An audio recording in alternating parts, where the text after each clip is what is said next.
Hello everyone. I am your dark narrator here to guide you today. I know many of you use this video to help you drift off to sleep, but before you do, please like the video and subscribe to the channel. Also drop a comment letting us know where you're from and what time you're watching. Now settle in, get comfortable and relax.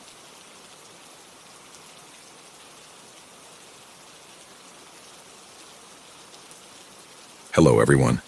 I am your dark narrator here to guide you today. I know many of you use this video to help you drift off to sleep, but before you do, please like the video and subscribe to the channel. Also drop a comment letting us know where you're from and what time you're watching. Now settle in, get comfortable and relax.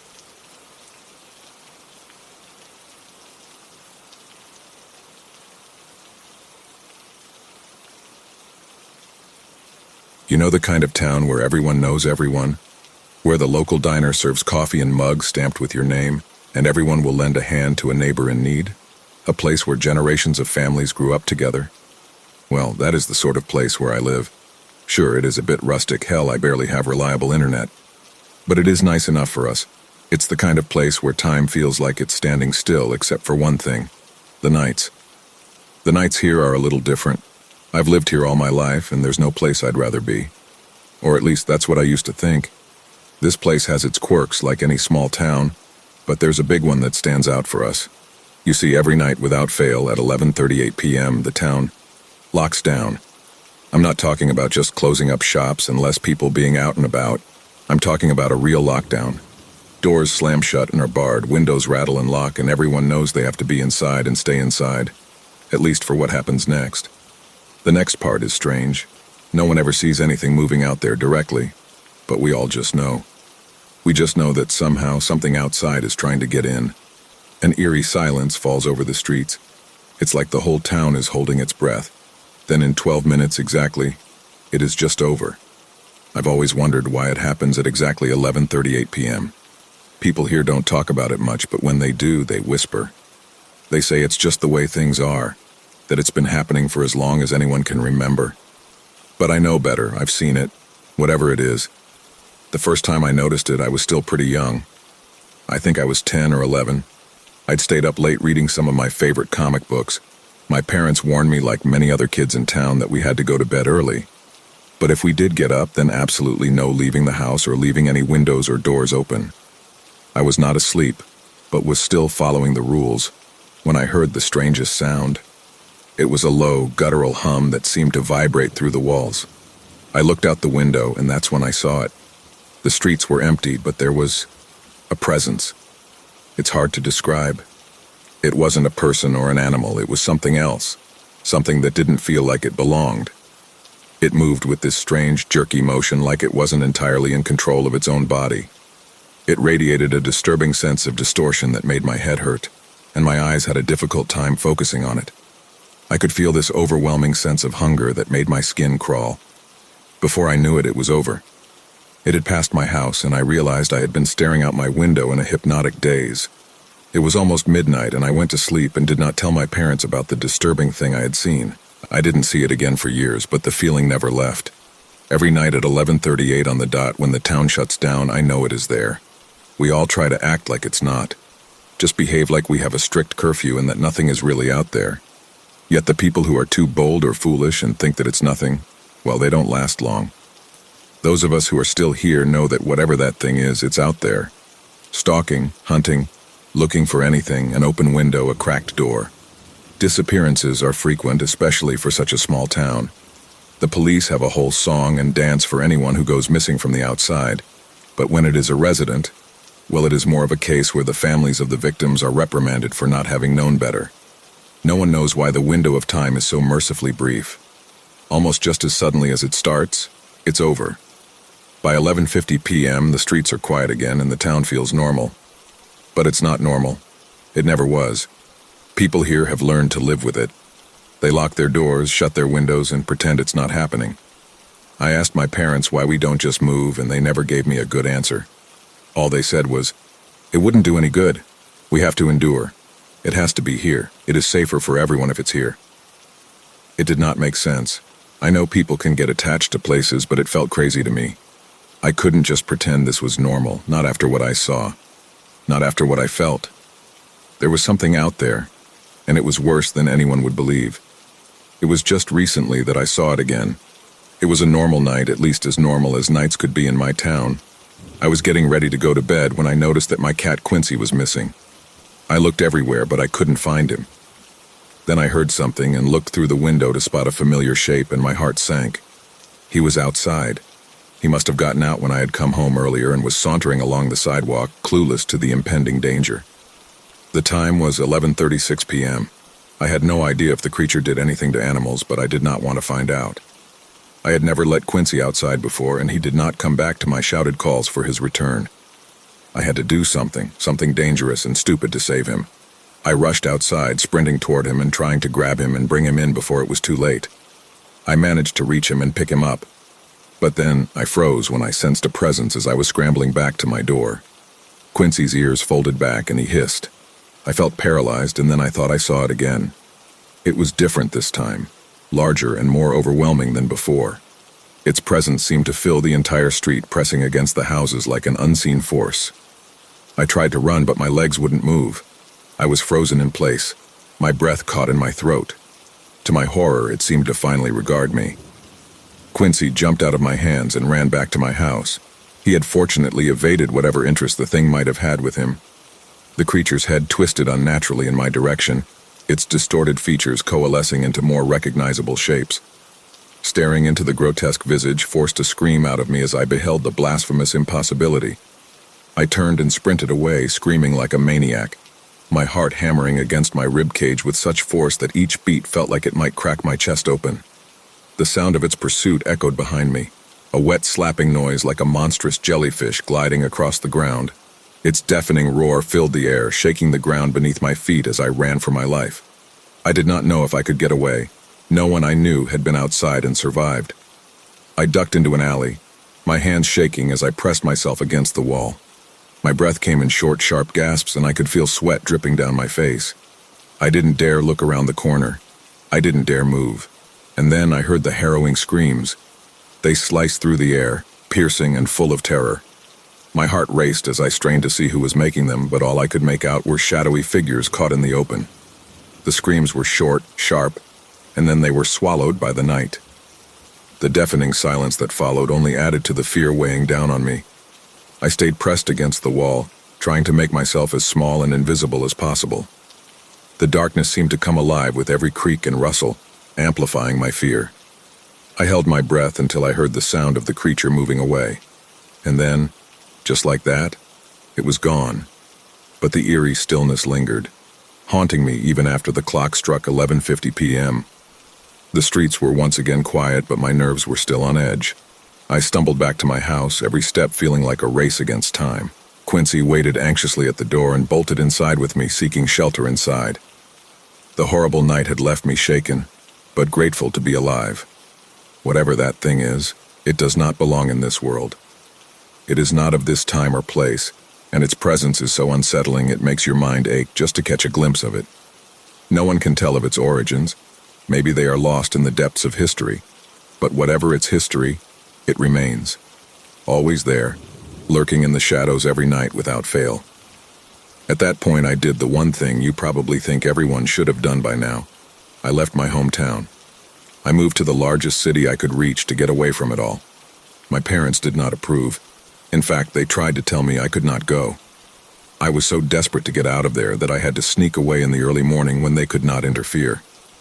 I never understood why we all stayed there and tried to ignore the eldritch nightmare that hunted us at night.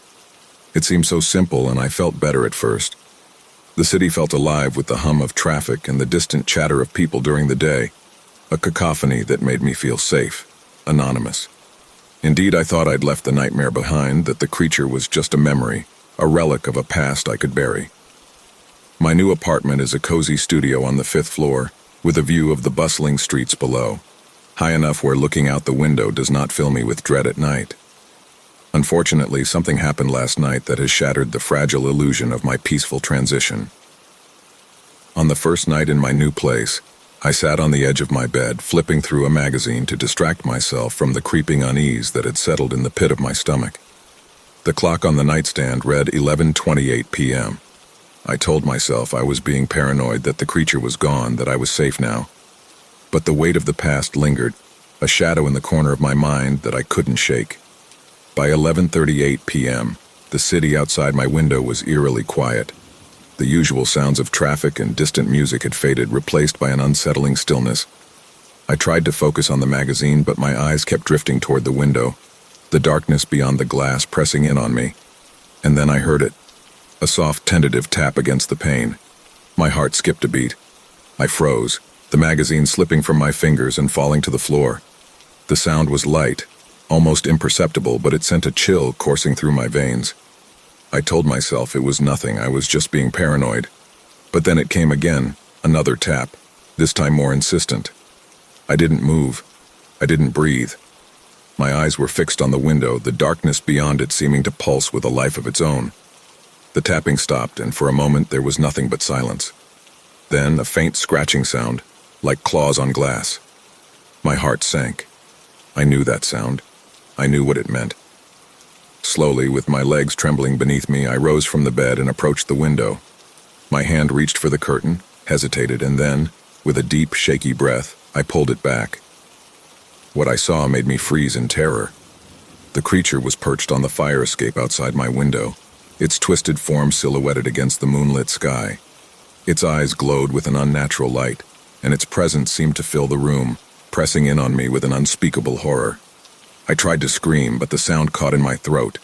The creature's head tilted to the side, its gaze locked on mine, and I felt a wave of dread wash over me. It was here. It had followed me. And then, as if in slow motion, its mouth opened, revealing rows of jagged teeth, and it let out a low, guttural growl. The sound shattered the paralysis that held me in place. I stumbled back, my voice finally breaking free in a raw, terrified scream. The creature's form seemed to blur and shift, its presence filling the room with an unspeakable darkness. And then everything went black. I regained consciousness, and I know it is not over. There is no escape from this thing that has followed me. I consider what my parents had said when I asked them why we never moved. Then, with dawning horror, I realized the truth of their words. It is safer for everyone if it's here. They did not mean it was safer for us, they meant it was safer for everyone else. They knew the danger. They stayed to keep it there. Now in my ignorance, I've made a huge mistake. Somehow it knew I left. It has followed me here to a place where over 1 million people will soon know about its existence, and maybe more if it moves beyond that. I'm so sorry for bringing it here, I didn't know.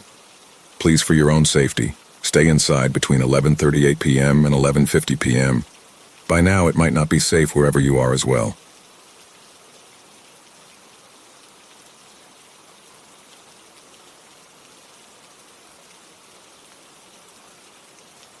I should have known something was wrong the moment I saw the ad.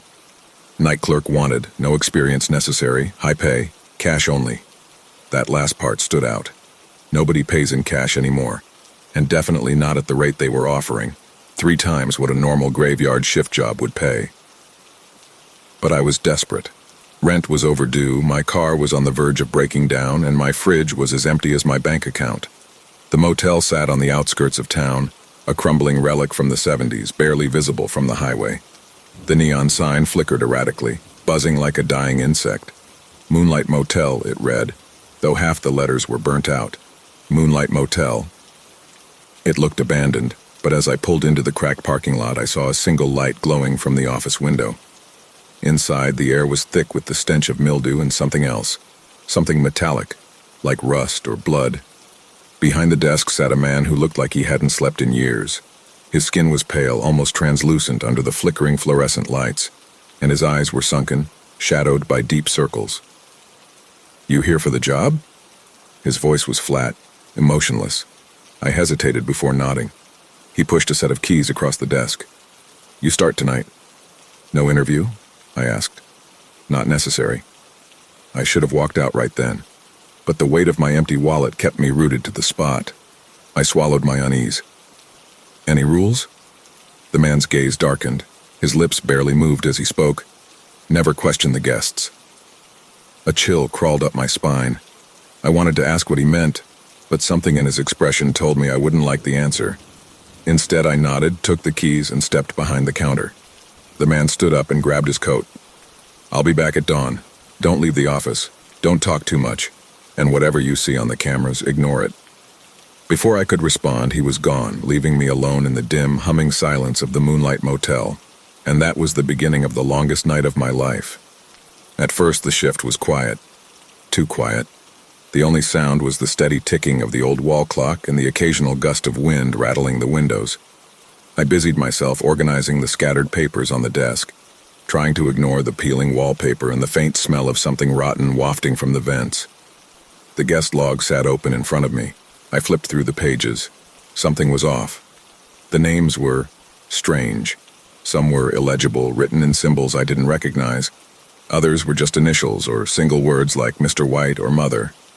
And then there were the dates. The most recent check-in was 3 days ago. No checkouts. Before that, a week, 2 weeks, a month. Pages and pages of guests arriving but never leaving. A shiver crept up my spine. The bell above the office door jingled and I nearly jumped out of my chair. A man stood in the doorway, at least I thought it was a man. His face was wrong. Something about the way the shadows fell across it made it seem like his features were shifting, like his mouth and nose weren't quite where they should be. His suit was too clean, too crisp, like it had just been ironed moments before. He didn't blink. "I need a room," he said. His voice didn't match his lips. There was a lag, like a badly dubbed movie. I forced a smile, pretending not to notice. "Sure, how many nights?" He tilted his head slightly. "Just the one." A lie. I knew that now. I handed him a key, trying not to let my fingers touch his as he took it. His skin was ice cold. Without another word, he turned and walked toward the hallway. His footsteps were off, too slow, too deliberate, like he was mimicking how a person should walk, but not quite getting it right. I watched him disappear into the shadows of the motel's dimly lit corridor. I should have ignored the cameras like the manager said, but I didn't. I turned to the monitor, watching the grainy black and white feed of the hallway outside room 6, where the man had just gone. He stood in front of the door, motionless. Seconds passed, then minutes. He didn't move. Then all at once the screen flickered with static, and when the image returned, the man was staring directly into the camera. His face was too close, stretched unnaturally across the screen as if he knew I was watching. And then, he smiled. Not a normal smile, not a human smile. It was too wide, stretching from ear to ear, his teeth long and needle-like, gleaming in the flickering light. I slammed the monitor off. I didn't sleep at all that night, and when dawn came, the man was gone. But the key to room 6 was still on the desk, untouched. The second night felt heavier. I hadn't slept after what I saw on the cameras. Even in daylight, the motel felt wrong. The air was stale, too still, like it hadn't been disturbed in years. When I arrived for my shift, the manager barely acknowledged me. He sat in the office for a few minutes, staring at the wall before muttering, "You stayed. Good." Then he left, leaving me alone with whatever the hell was lurking in this place. The night started slow. I spent the first few hours flipping through the old guest logs, trying to make sense of the bizarre entries. I found names that had been repeated over and over across different years, decades even. Mr. White, Mother, H. Carter, H. Carter, H. Carter, the same names, the same rooms, but always new dates. The wind howled outside. The walls groaned like they were breathing. Then, around 2 a.m., the noise started. A faint scratching, coming from inside the vents. At first, I tried to ignore it. Rats, I told myself.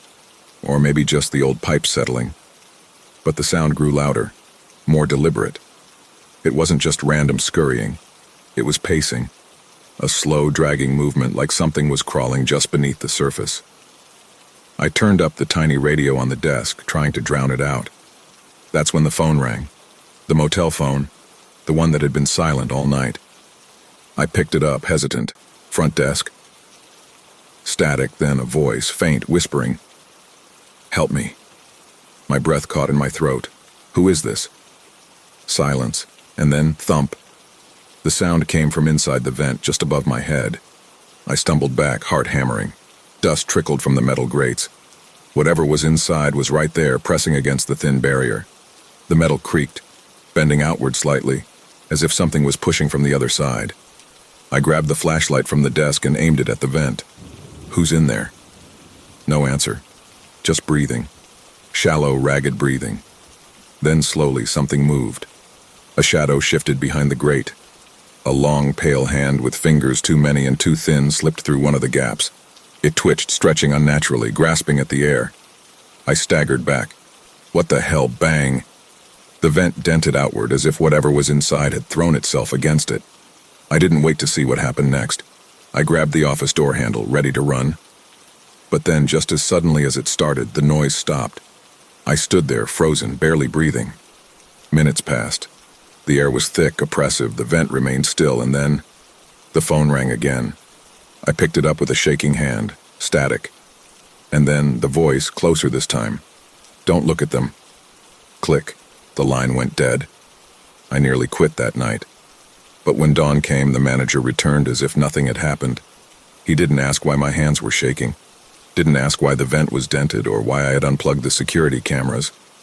He just dropped an envelope of cash on the desk and said, "See you tonight." And like an idiot, I showed up again. The third night felt worse. The motel seemed darker, the air heavier, the lights flickered more than usual. The neon sign outside buzzed like a dying fly, barely illuminating the lot. And the guests? They were watching me. They didn't talk, not really. They'd come in, ask for a room in voices that barely sounded human, and disappear into the hall. I avoided eye contact, keeping my head down, pretending not to notice the way their faces shifted when they moved. Then around midnight, she arrived. A woman. She was different from the others. She looked normal. Her face didn't change when I blinked. Her movements were smooth, natural. She had deep sunken eyes, and her dark hair hung in wet strands over her face like she had just stepped out of a storm. She leaned in close when she spoke. "Please, I need a room." Her voice was hoarse, desperate. I hesitated. "How many nights?" Her hand clamped over mine, ice cold. "Just one." The same lie they all told. I gave her the key to room 9. She didn't thank me, didn't even look at it. She just snatched it from my hand and hurried down the hallway, glancing over her shoulder as if something were following her. I watched her on the cameras. Unlike the others, she didn't just stand in front of her door.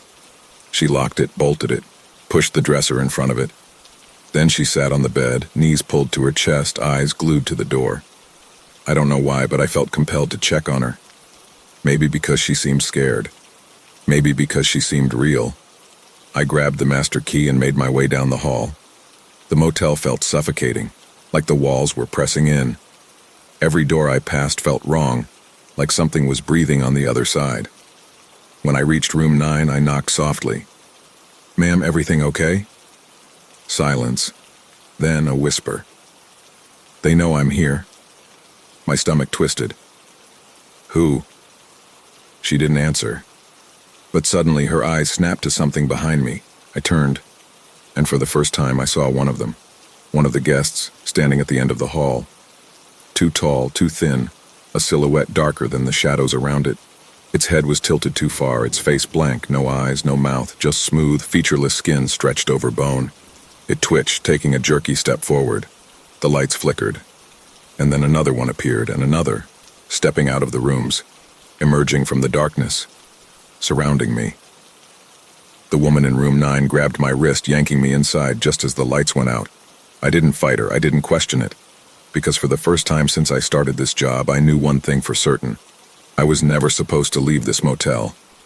The woman's grip was like ice, her nails digging into my skin as she slammed the door shut. "Turn off the light," she hissed.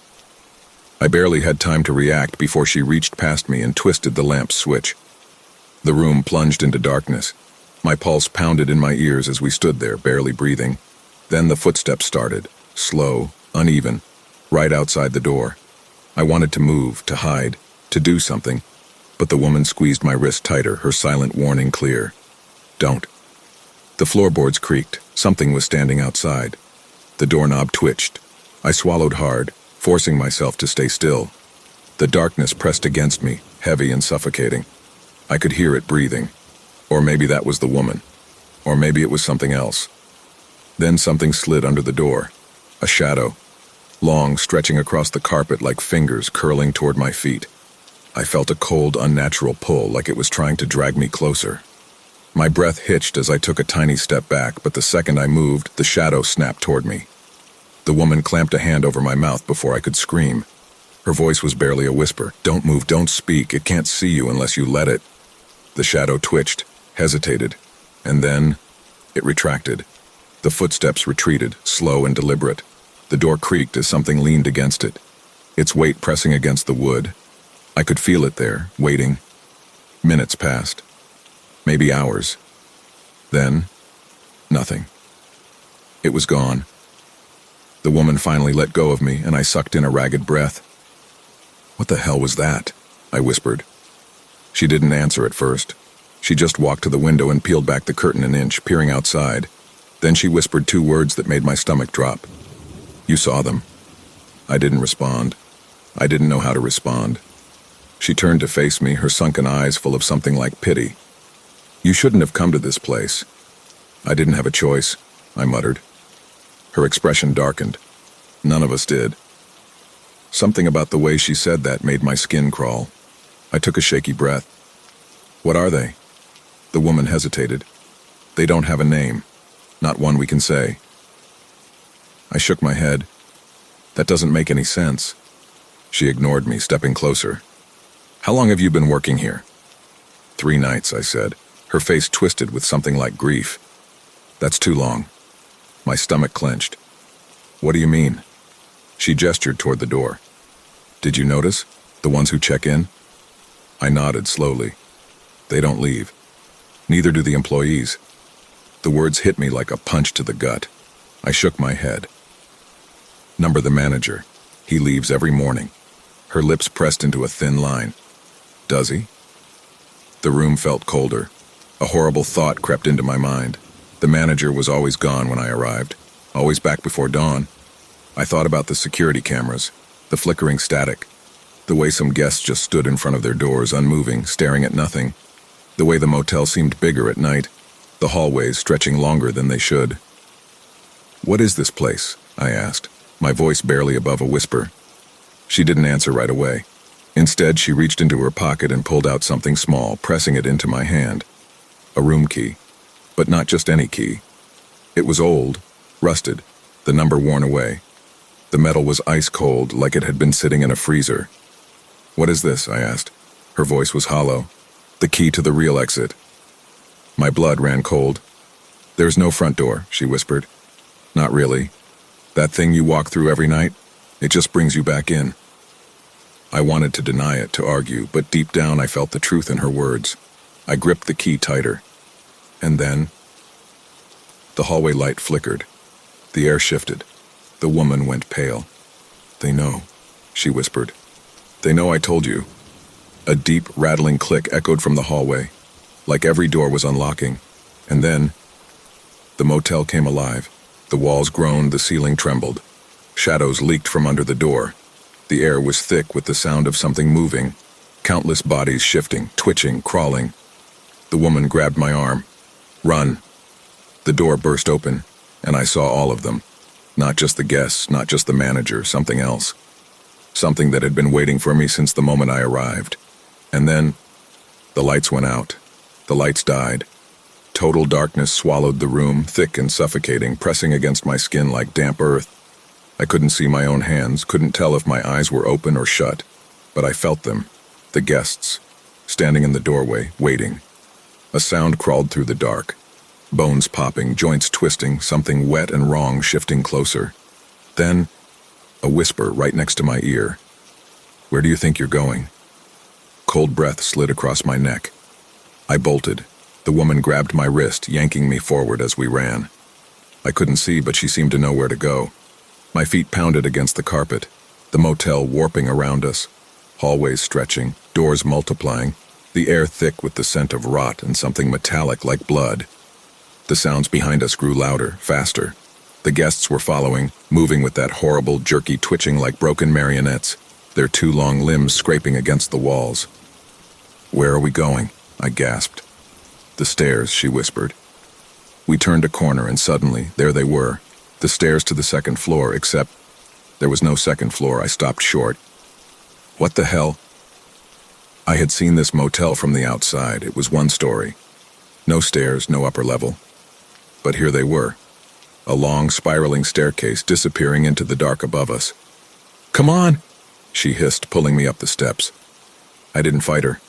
As we climbed, the motel shifted around us. The walls grew taller, the air colder. The fluorescent lights flickered, casting shadows that moved on their own.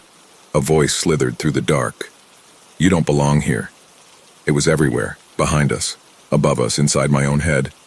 Then, a hand shot out from between the steps, thin, gray. Fingers too long, clawing at my ankle. I kicked, hard. The thing screeched, a high warbling sound like a skipping record. The woman yanked me up the last few steps, and suddenly, we weren't in the motel anymore, we were somewhere else. The air changed the second we stepped off the stairs. It was wrong, heavy. We stood in a narrow hallway lined with doors, hundreds of them. More than the motel could possibly hold. They stretched endlessly in both directions, each door identical, wooden, numbered in brass. "This isn't real," I whispered.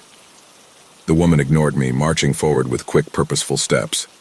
"Stay close, don't touch the doors." I followed, my heart hammering.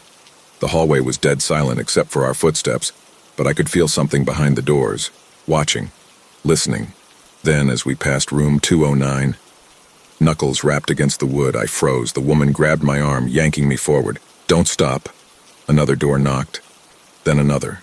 The sound spread like a wave, growing faster, more frantic, dozens. No, hundreds of fists hammering against the wood. Bang, bang, bang, bang, bang. The hallway shook, the doors rattled in their frames, and then one swung open.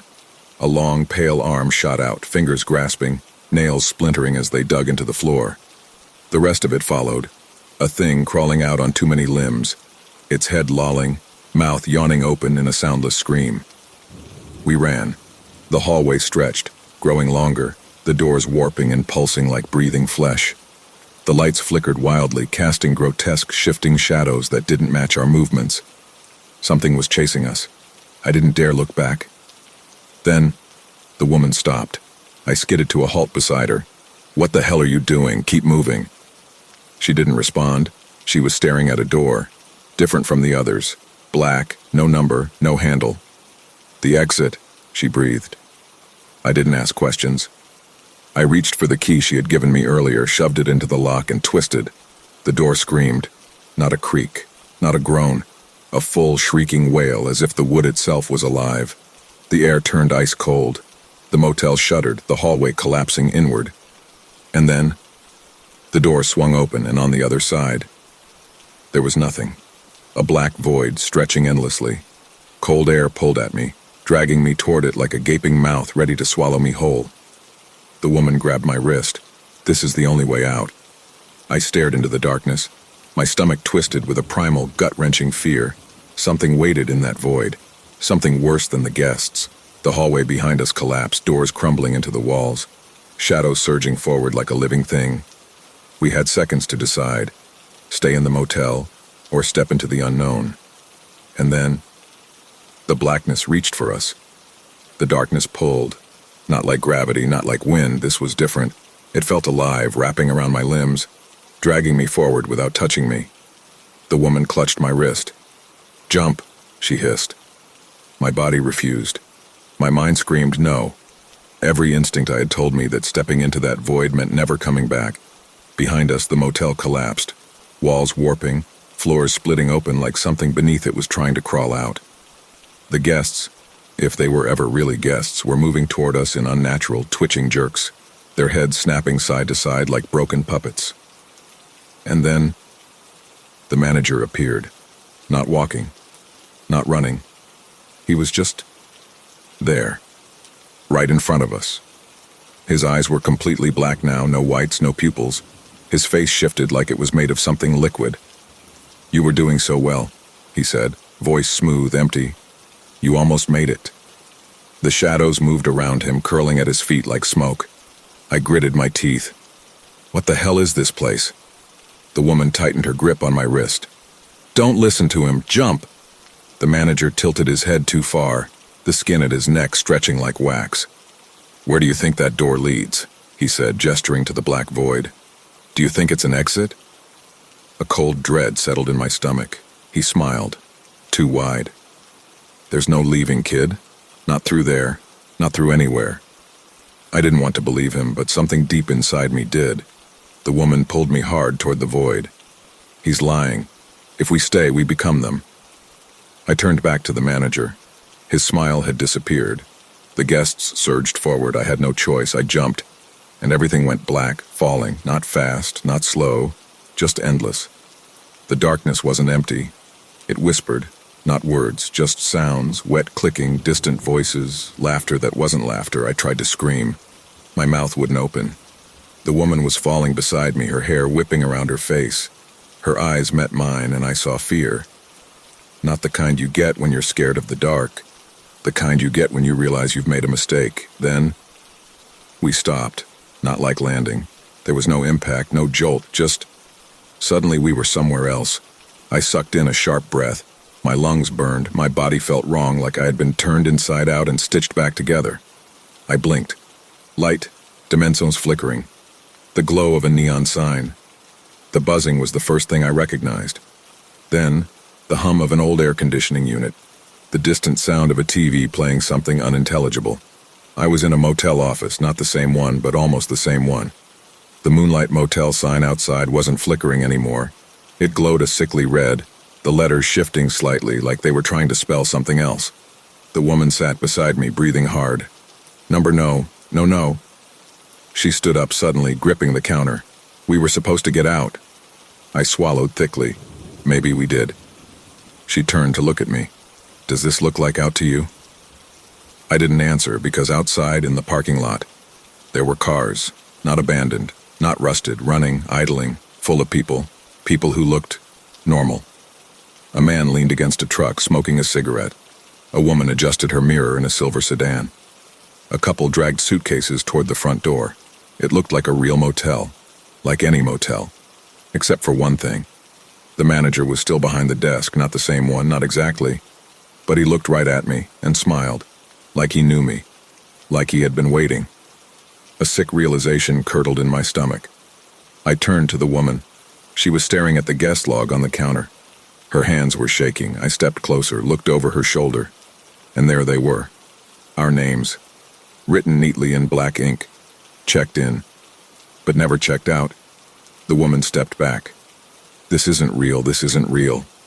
My head felt light, the air too thick. I turned back to the window, staring at the parking lot, and that's when I saw it. One of the guests, a woman standing near the vending machines, still, too still, not blinking, not moving, and then...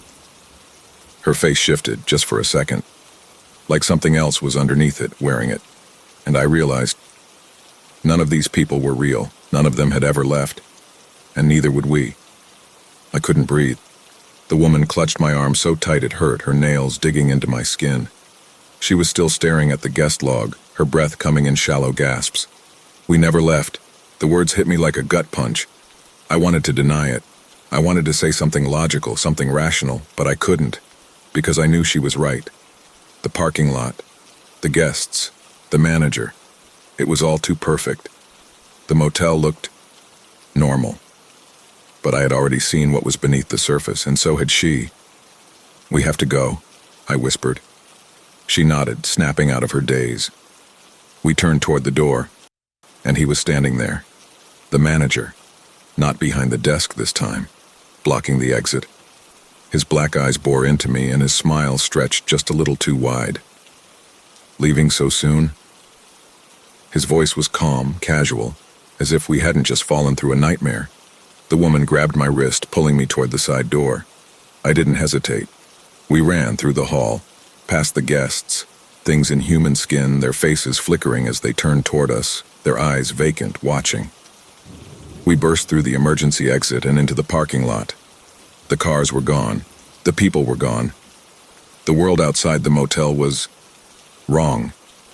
The road stretched forever, a perfect unbroken black highway vanishing into an empty, starless sky. No moon, no streetlights, no sound. I turned in a slow circle, my breath turning to ice in my chest. We were alone. The woman grabbed my shoulders. There has to be a way out. I nodded because I had to believe it. But then, the neon sign flickered. I turned toward it, my stomach twisting. It no longer said Moonlight Motel. The letters shifted, warping, buzzing, rearranging themselves into something new. A single word, stay.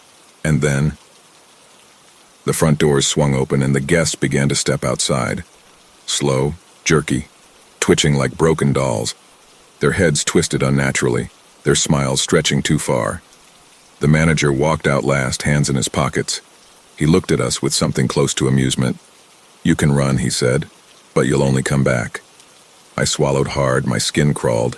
"What do you mean?" I asked, though deep down I already knew. His smile widened. "You've always been here." The world lurched. The motel blinked, flickering, stretching, glitching like a dying signal.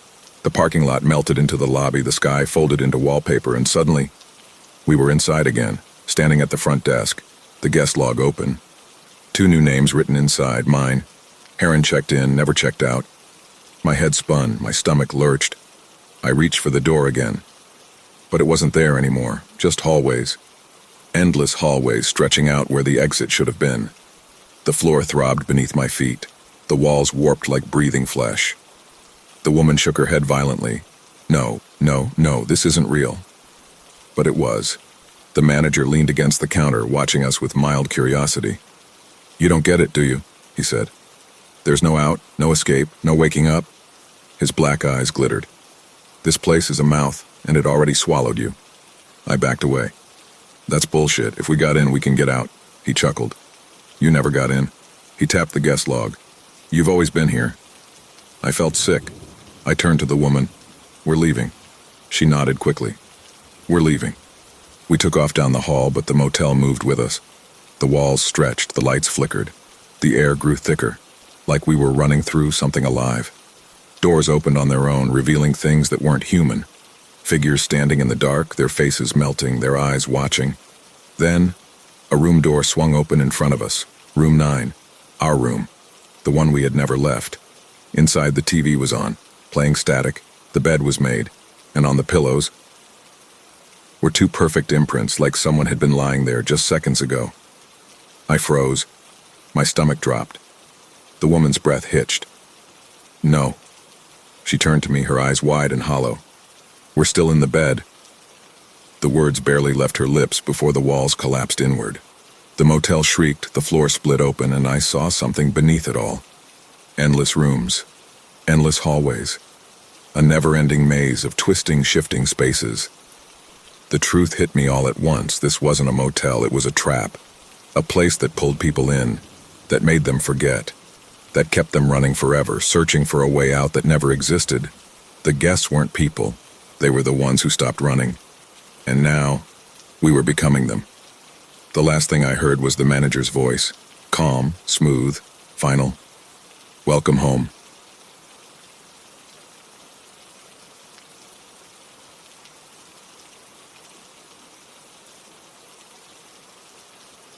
For the past few days, I've had this unshakable feeling of being watched constantly.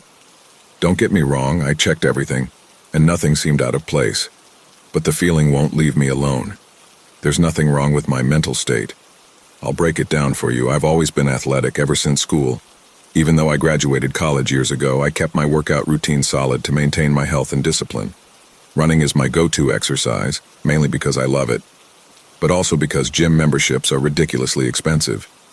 There's this park where I train every day. It's small, but I like it. Being outdoors gives me some quiet, some peace, time to clear my head. But there's a downside. It's an old park built decades ago, and sometimes the lights go out. When that happens, I either cancel my run or find somewhere else to go. Back to my story. I had just finished my run and was walking towards the park entrance. It was late, 8:43 p.m. I don't know if time is important, but I feel like I should mention everything. If something happens to me, I want you to have all the details. That night, the park was empty. It's never empty. Usually there are people walking their dogs, riding bikes, just hanging around. But not that night. Just me, the benches, and the lamp posts lining the path. As I slowed my pace, something hit my shoe. I looked down and saw it, a phone. Not a smartphone, but one of those old ones with a tiny screen and a keyboard. I picked it up. Maybe I could find the owner's info and return it. But as I scrolled through the menu, a notification popped up. I clicked it without thinking. My stomach dropped. It was a picture of me. Took from my back, someone had sent it to this phone. The number was hidden. How?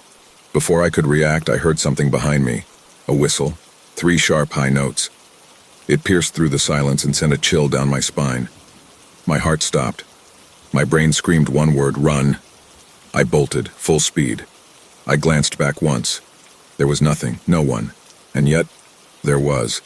I can't explain it. I saw something, a figure, tall, too tall, dressed in black, standing by the bushes, watching me from a neighbor's yard. But it wasn't human.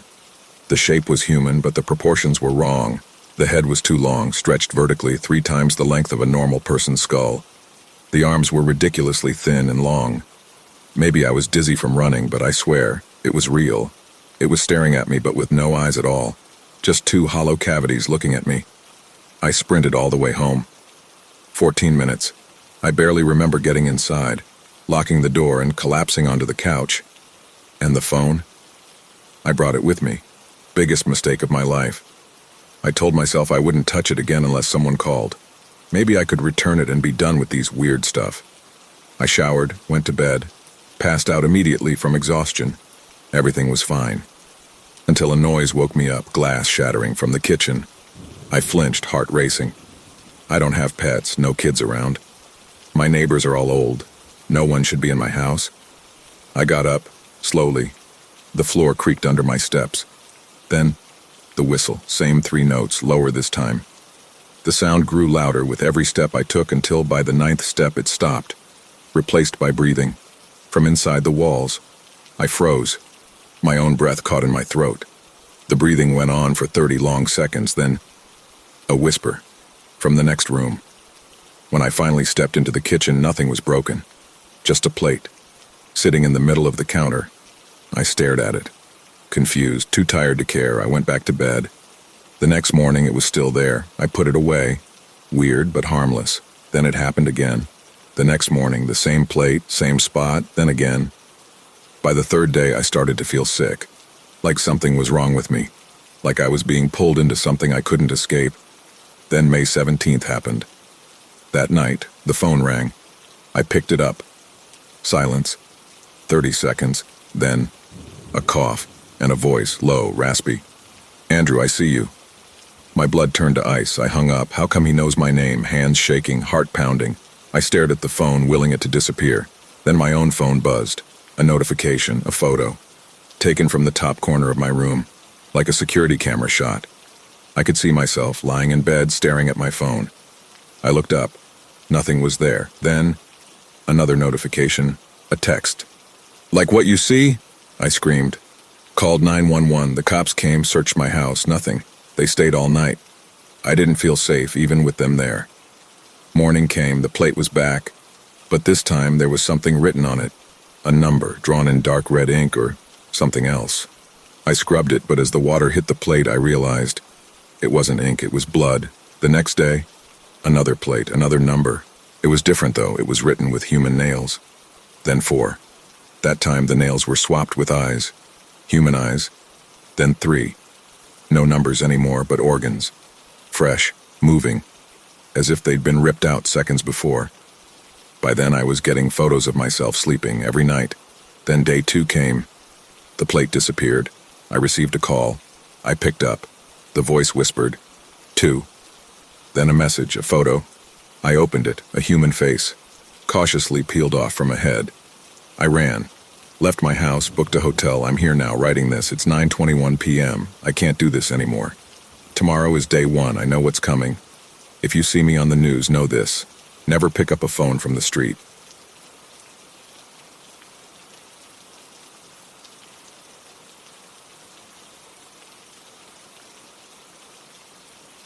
Delve into the city's eerie past with a guided tour of its most historic and haunted locations.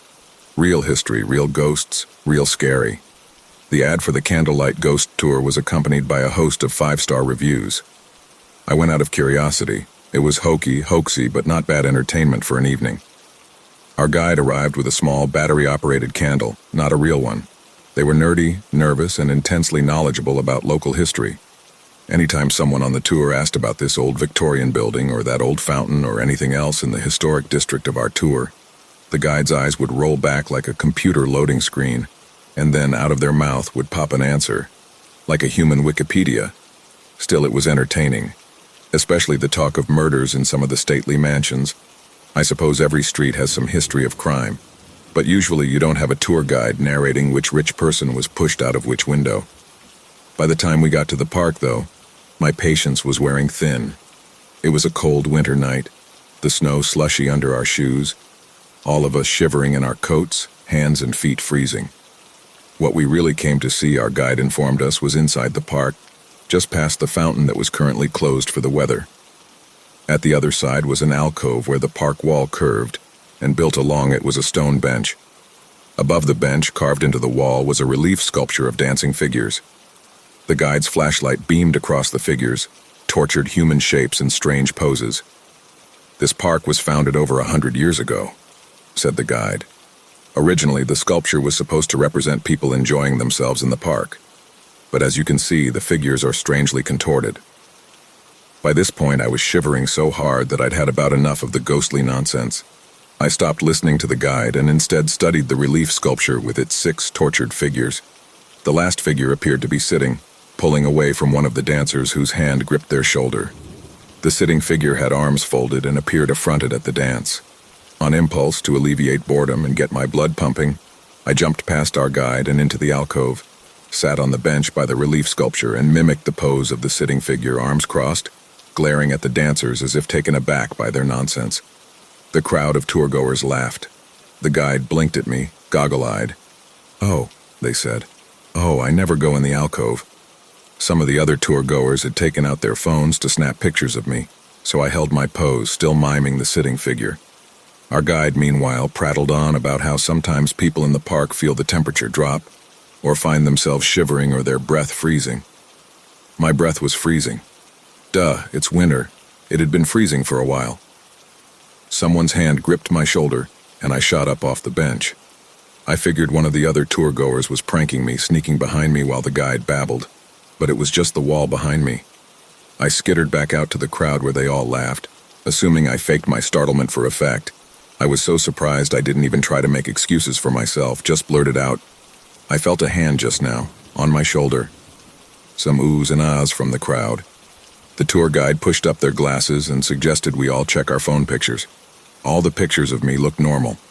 I didn't see any hand in any of them, though one person said they were sure they saw a shadow behind me. "Yeah, that's my shadow," I told them. I had them send me the picture anyway as a souvenir, and decided that I must have imagined the hand. After another 40 minutes trudging around in the cold past churches and cemeteries, hearing lectures on history and ghosts, the tour was over. I was frozen to the bone and glad to go home. But when I got home, after I shed my thick coat and boots and hurried into the hot shower to warm my frozen flesh, just as I was getting out, I felt it. The brush of fingers on my bare shoulder. I actually screamed and jumped out of the shower. There was nobody. Nothing. It felt so real, though. And for the next few days after, periodically, I'd notice it. A weight on my shoulder, as of a hand. Over the days it grew heavier, as if wanting me to notice it was there.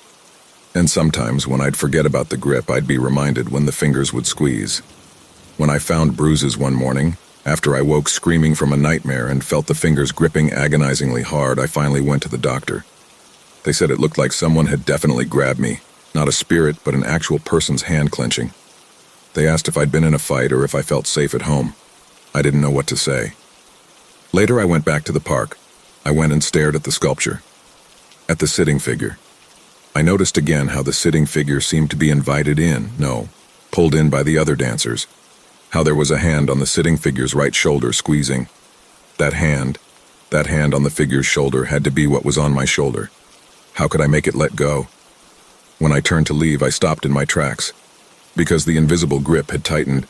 It was so tight, almost like a vice. Tears sprang into my eyes from how much it hurt. "Leave me alone!" I shouted, wrenching free. I stumbled and fell out of the alcove to the pavement and snowy ground.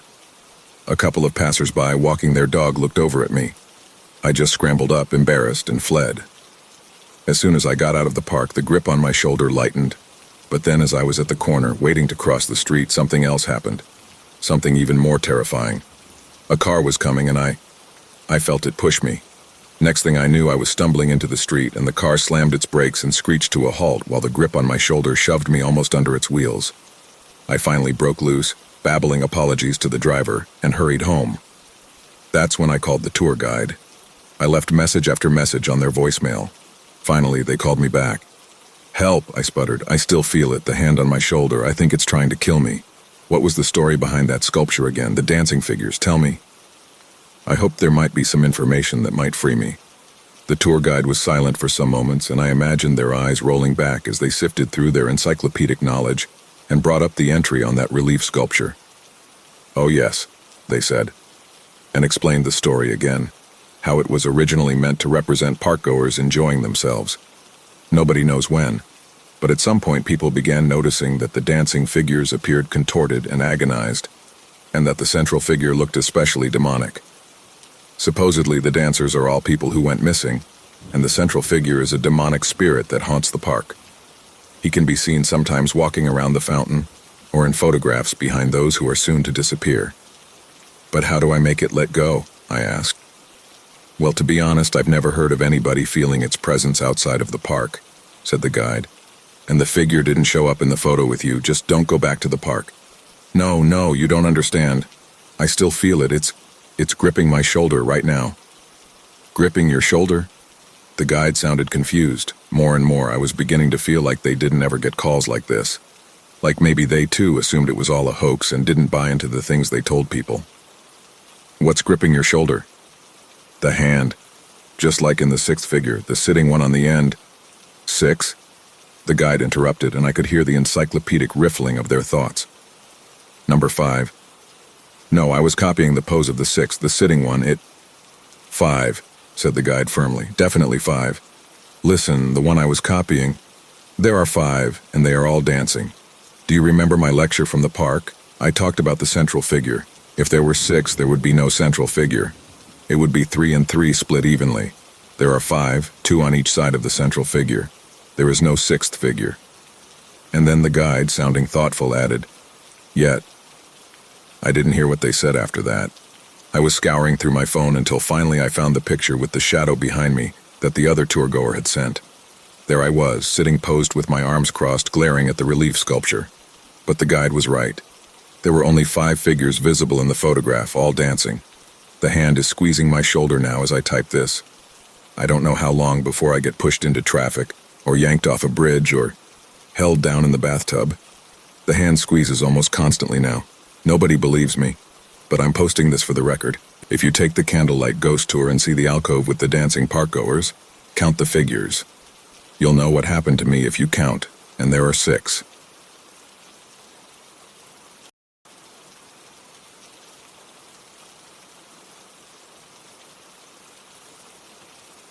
People pay me to scare them, not in a fun haunted house kind of way. My job is more personal, tailored. I find what gets under your skin and make it real, at least for a little while. Some people get a rush from it, others just want to feel something. I have rules though. I never touch anyone, I never actually break anything, and I never ever take a job unless I know every detail first. So when I got a job offer from an anonymous client willing to pay double my usual rate, I should have known something was off. "Make him believe the house is haunted," the client said. "Make him believe something's inside with him." Easy enough. I'd done it 100 times before. The house was an old Victorian on the edge of town, isolated, surrounded by overgrown trees that swallowed the streetlights. The kind of place that already felt haunted. The client's brother had moved in a week prior. No family, no visitors. Just him alone in a big house, perfect target. I arrived at midnight, no car in the driveway, no lights on. I picked the lock easily. This wasn't breaking and entering, not really. I was invited. The second I stepped inside, I knew something was wrong. The air was thick, wrong like the pressure before a thunderstorm. It smelled faintly sweet, like rotting fruit and something else. Something wet and metallic. I brushed it off and got to work. I started with small things, shifted furniture just slightly, left doors half open, whispered through the vents just enough to make the air hum. Simple tricks. Things that get into your head and make you question what you know you did. Then I heard it. A shuffle of movement from upstairs. I froze. The client said his brother would be home, but I hadn't seen any sign of him. No shoes by the door, no dishes in the sink. The house felt empty. Then came the footsteps. Slow, deliberate, coming down the stairs. I held my breath and pressed myself into the shadows. I've been caught before, but I know how to hide. My eyes adjusted, and that's when I saw it. It wasn't a man. Not anymore. A thing stood at the top of the stairs. A twisted, grotesque version of a human, its body unnaturally long and skeletal. Its skin was translucent, stretched tight over elongated limbs, veins pulsing beneath like they were about to burst. It had the twisted frame of a human but spindly legs. Legs like an insect's, ending in sharp, twitching talons that scraped against the wooden floor. Its body was covered in a fine, oily black fur that glistened in the dim light. Its face was where the nightmare began. A massive, bulbous head with too many eyes, glassy and black, flickered all over its skin. They weren't arranged neatly like a spider's. They were scattered in irregular patterns, one near its jaw, another on its forehead, some just under its chin, blinking in a maddening, unpredictable rhythm. The thing's mouth. No, it wasn't a mouth. It was a horrific, churning mass of jagged, needle-like teeth, all constantly moving as if they were fighting to break free from its face. It opened impossibly wide, its jaw unhinging like a snake's, stretching down to its chest. Then I saw its hands. Its hands were wrong in a way that made my stomach twist. They weren't hands at all. They were spider legs, long, segmented, and twitching. They were like thick black antennae that twitched with violent energy, bending and unfurling as they scraped against the wall. I could feel the heat in my throat rise. I should have turned and run. I should have done anything but stay frozen. But the thing wasn't finished. It tilted its head. The sound of its neck cracking echoed through the house like dry twigs snapping underfoot. Then it spoke. Its voice wasn't human. It sounded like a distorted, garbled hiss mixed with a sharp, skittering click, like the sound of 1,000 bugs crawling in the dark. You shouldn't have come. Before I could even process the words, the thing lunged, but not with speed. It moved in jerks like it was still learning how to control its body. Its legs clicked and bent with disturbing precision, the long, sharp appendages scraping against the floor with every movement. My body moved before my brain could catch up. I ran. I bolted toward the door, and the sound of it pursuing, scratching, scraping, skittering, was deafening. Every part of me screamed to get out, to survive. Then, just as my hand gripped the door handle, the lights went out. The house went black. I couldn't see. I couldn't breathe. My heart thundered in my ears as I fumbled in the dark, and that's when I felt it. Ice-cold legs crawling across my back, their jagged tips scraping my skin like they were testing the flesh. I wrenched open the door and tore through the hallway, not looking back. I don't know how I got to the car, my hands so slick with sweat I could hardly grip the wheel. But I know one thing. As I pulled out of the driveway, I looked in the rearview mirror. That thing was standing at the top of the stairs, its eyes flashing in the window. It tilted its head and, with one last horrifying click, smiled. I left town that same night, the cold fear still crawling under my skin. I haven't stopped driving, I haven't looked back, and I swear, I will never, ever scare anyone again.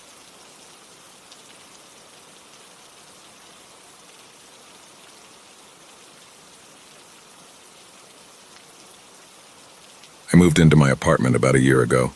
It's nothing fancy, just a small one-bedroom on the third floor of a pretty old building. The kind of place where you can hear everything. Footsteps in the hall, pipes groaning in the walls, muffled voices through the vents. The guy who lived next door to me was an older man named Mr. Solomon. He kept to himself, always wearing the same gray cardigan, always shuffling down the hall with his head down. I tried saying hi a few times, but he never really responded, just nodded and kept walking. Then the notes started appearing. They were small, folded pieces of paper, slipped under my door. No envelope, no explanation. Just short, scribbled messages in shaky handwriting. The first one said, "Do not let it know you see it." I remember laughing, thinking it was some weird old man paranoia, maybe dementia. I tossed it in the trash and didn't think about it again, until I got another one. "It watches you when you sleep." Okay, creepy. But still, I figured it was just harmless nonsense. Maybe Mr. Solomon had been watching too many horror movies. I ignored that one too. Then came the third note. "Check your closet, do it now." That one got to me. I actually did get up and check, half expecting to find something horrible. But there was nothing. Just my clothes, my shoes, and a pile of laundry I kept putting off. I almost went next door to tell Mr. Solomon to stop, but I didn't want to be rude. He was old, probably lonely. so I let it go. Then 3 nights ago, I woke up to the sound of scratching. It was soft, rhythmic, coming from inside my closet. At first I thought maybe it was a mouse, but the longer I lay there, the more it sounded deliberate. Slow, like something inside was waiting for me to notice. I didn't move, I didn't breathe. I just stared at the closet door, heart hammering. After what felt like hours, the scratching finally stopped. The next morning, I found another note under my door. It knows you heard it. That was when I decided to talk to Mr. Solomon. I knocked on his door, but there was no answer. I tried again, nothing. Later that evening, I asked the landlord if he was okay. The landlord just gave me a strange look and said, "Mr. Solomon, he moved out 2 weeks ago." I felt my stomach drop. That was impossible. I had just gotten a note from him the night before. I went back to my apartment, my mind racing. If Mr. Solomon was gone, then who had been slipping me those notes? That night, I barely slept. I kept hearing things, soft shuffling sounds, the occasional creak of my closet door. I tried to tell myself it was my imagination.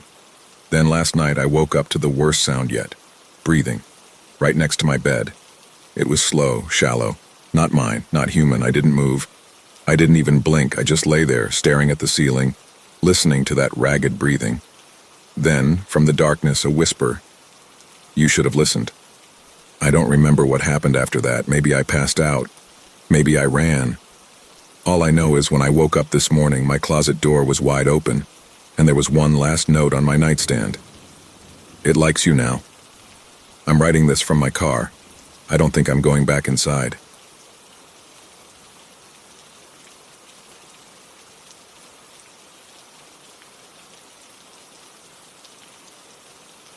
This may be the last recorded message of the human race. As far as I know, I haven't seen another living person post anything online in years. I'm pretty sure everyone is either dead or no longer human. I tried to save my family. I truly did. But I couldn't reach them in time. I couldn't reach anyone. There was no time. I don't even know how I managed to escape without being turned, without becoming one of them. I suppose I should explain what happened. It started when scientists discovered ancient bacteria, viruses, and fungi thawing in Antarctica. Pathogens that had been sealed away for over 50,000 years were suddenly loose upon the world. Some people contracted variations of the plague. Others suffered respiratory infections that rotted their lungs from the inside out. But then there were those who became infected with C. magnificus, the oldest known species of cordyceps. The infected weren't mindless, ravenous monsters. This wasn't some cliché zombie outbreak. No, this was worse. When a person contracts C. magnificus, their pupils expand until their eyes are nothing but deep black voids, empty, inhuman. They no longer speak, at least not in words. Instead, they click. Their cheek muscles stretch impossibly tight, locking them in a grotesque permanent grin. Their gums turn a sickly pale pink-white, and their teeth gradually yellow, as if their body is slowly surrendering to decay while keeping them alive. But the worst part? They aren't violent. They're calculated. They do whatever it takes to spread their infection, and the way they do it broke whatever hope I had left for humanity. It wasn't just through biting or airborne spores. They spread it through fluids. They took over by infiltrating, violating, consuming. They used human bodies like breeding grounds, like incubators, until they had been fully drained of life, until the fruiting bodies burst free, ready to be devoured by the animals of the earth. I saw it happen. I was hiding in an old motel when a woman stumbled into the parking lot, gasping for help. I almost ran to her. Almost. But then I saw them, 3 of them, standing in the open, watching. Their black eyes locked on her as she screamed. But they didn't chase her. They just waited. She collapsed, and one of them finally moved. Slow, deliberate steps, its grin unwavering. It knelt beside her, caressed her face with fingers that had started to sprout something. Thin, pale tendrils curling from beneath the nails. She was too weak to fight when its mouth met hers. I knew what it was doing. Spreading. Seeding. By the time she stopped struggling, the others had already started to peel her clothes away. I turned and ran before I could see what happened next. But I heard it. The wet sounds. The gasping. The clicking. The laughter, if you could even call it that. A hollow, buzzing noise like something vibrating inside their throats. I didn't sleep that night. I don't really sleep at all anymore. Every time I close my eyes, I see them in the darkness, smiling, clicking, waiting, a cleansing. the planet's way of fighting back, of erasing the disease that was humanity. I always saw us as a cancer to this world. Maybe this was inevitable. Maybe Earth was always going to release its white blood cells and wipe us out. But I don't want to live in this world anymore. I've been drifting on this ship for too long. I see the shore now, but I know what waits for me there. It's time to accept my fate. If anyone, anything, finds this transmission or my journal, know this. The Earth does not take kindly to abuse. Farewell.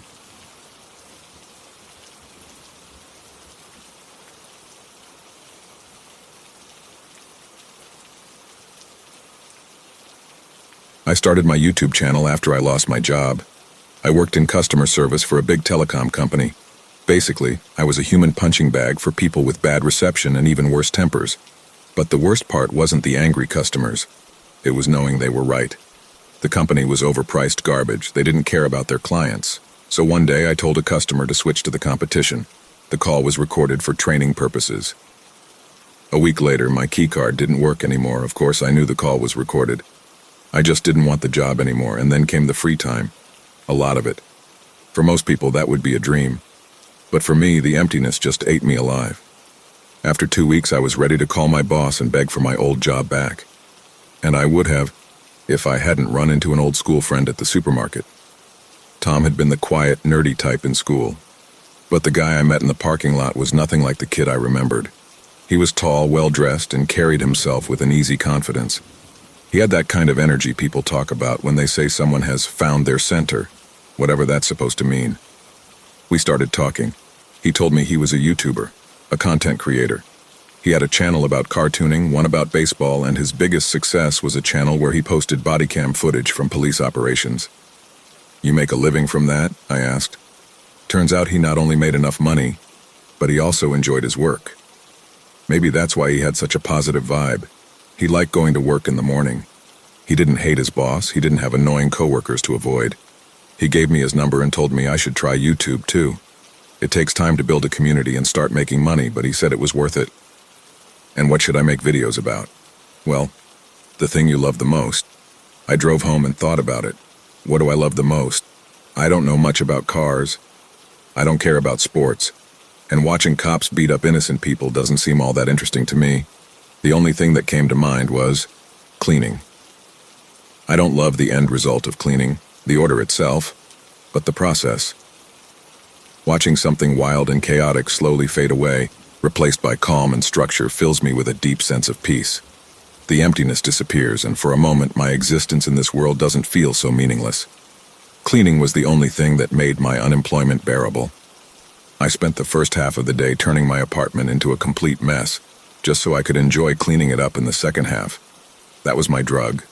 So I started filming myself while cleaning my apartment. I uploaded the videos and then nothing happened.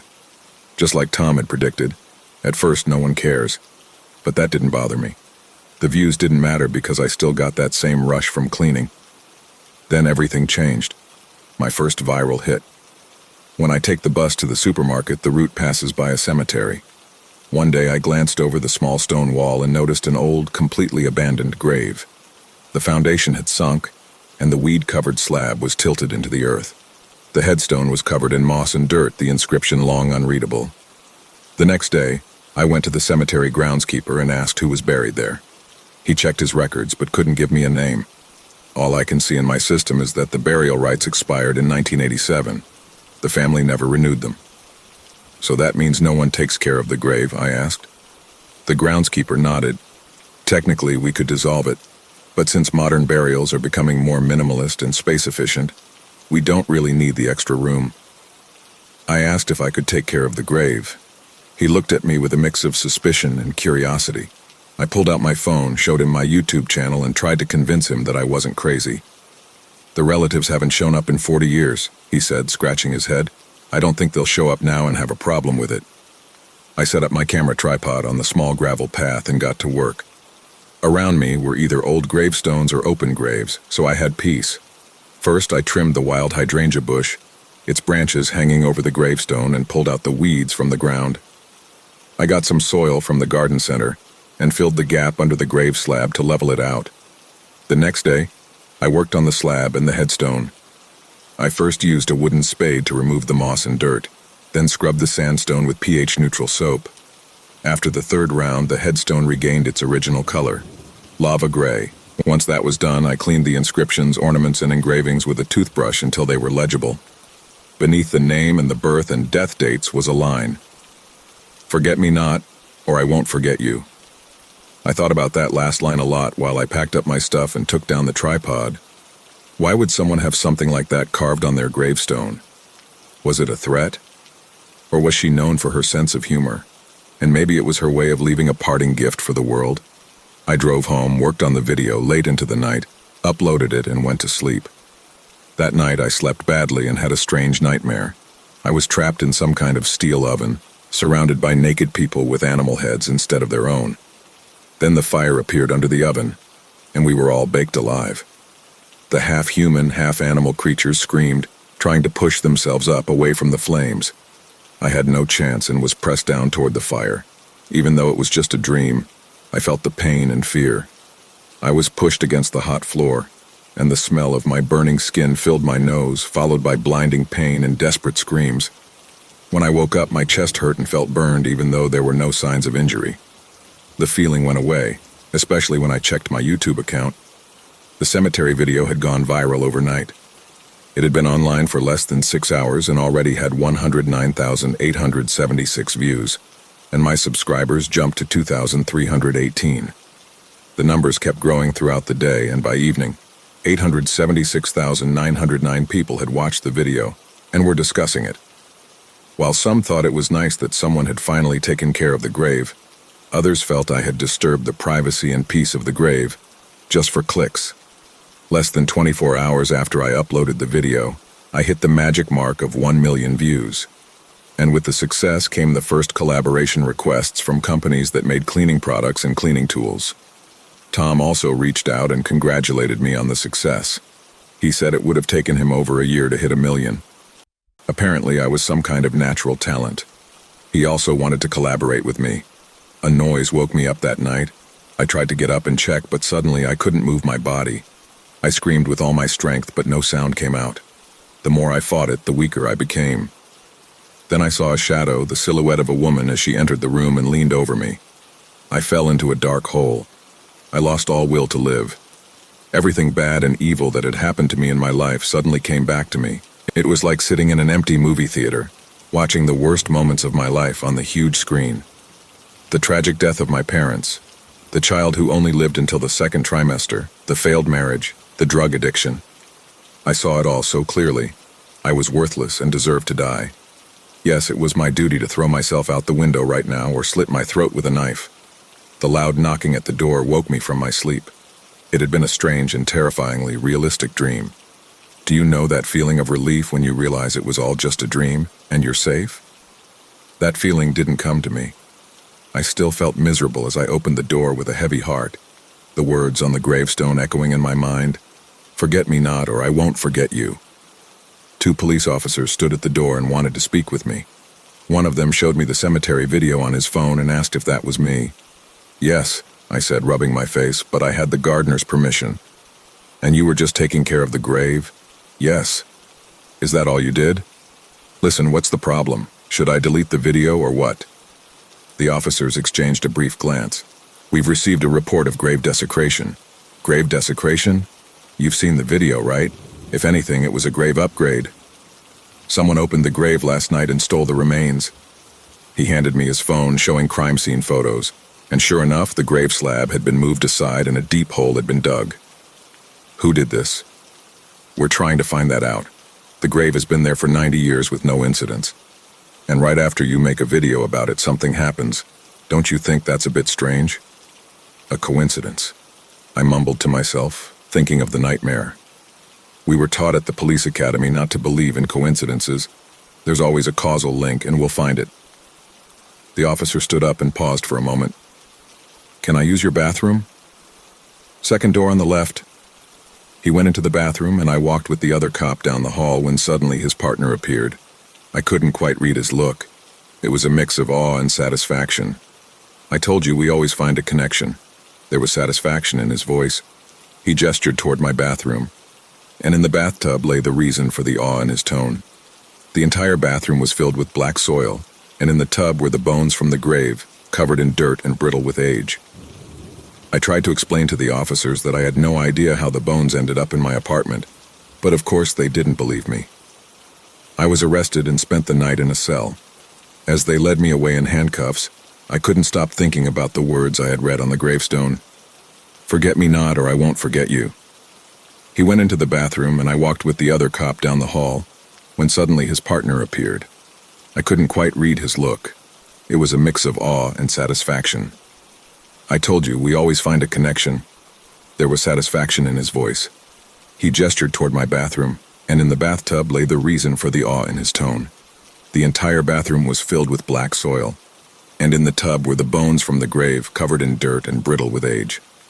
I tried to explain to the officers that I had no idea how the bones ended up in my apartment, but of course they didn't believe me. I was arrested and spent the night in a cell. As they led me away in handcuffs, I couldn't stop thinking about the words I had read on the gravestone. "Forget me not, or I won't forget you." They removed the bones from my apartment and reburied the remains. I was charged with disturbing the peace of the dead, grave desecration, and theft. The incident went public, and the media spun their own version of the story. I had cleaned the grave only to desecrate it afterward. A well-known influencer took the story further, claiming my goal was to turn it into a ghost story for my channel to gain more views. Other YouTubers jumped on the bandwagon, and it turned into a full-blown witch hunt against me. Videos about me and my satanic acts brought in good views, and even Tom made a video, claiming that during our meeting in the parking lot, I had allegedly talked about doing something forbidden for one of my videos. The cemetery video hit nearly 2 million views before YouTube took it down and banned me from the platform. All the sponsorship requests were canceled, and Tom stopped reaching out. Since then, I dreamed the same dream every night, every time I burned in the oven along with the people with animal heads. So I slept less, which led my mind to play tricks on me. Over and over, I saw a shadow, the silhouette of a woman, wandering around my apartment. "Forget me not, or I won't forget you." It was all connected to her grave. So I started to dig deeper, first on the internet, then at the city archive. I found nothing about her childhood or youth, only a few newspaper clippings and excerpts from a book called The Black Cult. The book mentioned her name in connection with a group of occultists who had been experimenting with dark magic. In another article, there were reports of several deaths, supposedly linked to a curse she had placed on the victims. "Forget me not, or I won't forget you." And the darkness came into my life too. I couldn't get a job anymore because the whole country knew me as the clickbait grave desecrator. I couldn't pay my rent and had to leave my apartment. I had no one to turn to, no family, no friends. I was completely alone. Forget me not, or I won't forget you. For a week now, I've been living in a homeless shelter, and even here, misfortune follows me. Yesterday, I got into a fight with a heroin junkie who stabbed me in the stomach with a box cutter. The wound got infected, and the sharp pain spreads through my body in a slow, burning circle. Forget me not, or I won't forget you. I curl up in my sleeping bag and get ready to dream of the oven and the people with animal heads. Every night I burn again and wake up with invisible burns on my skin. Forget me not, or I won't forget you.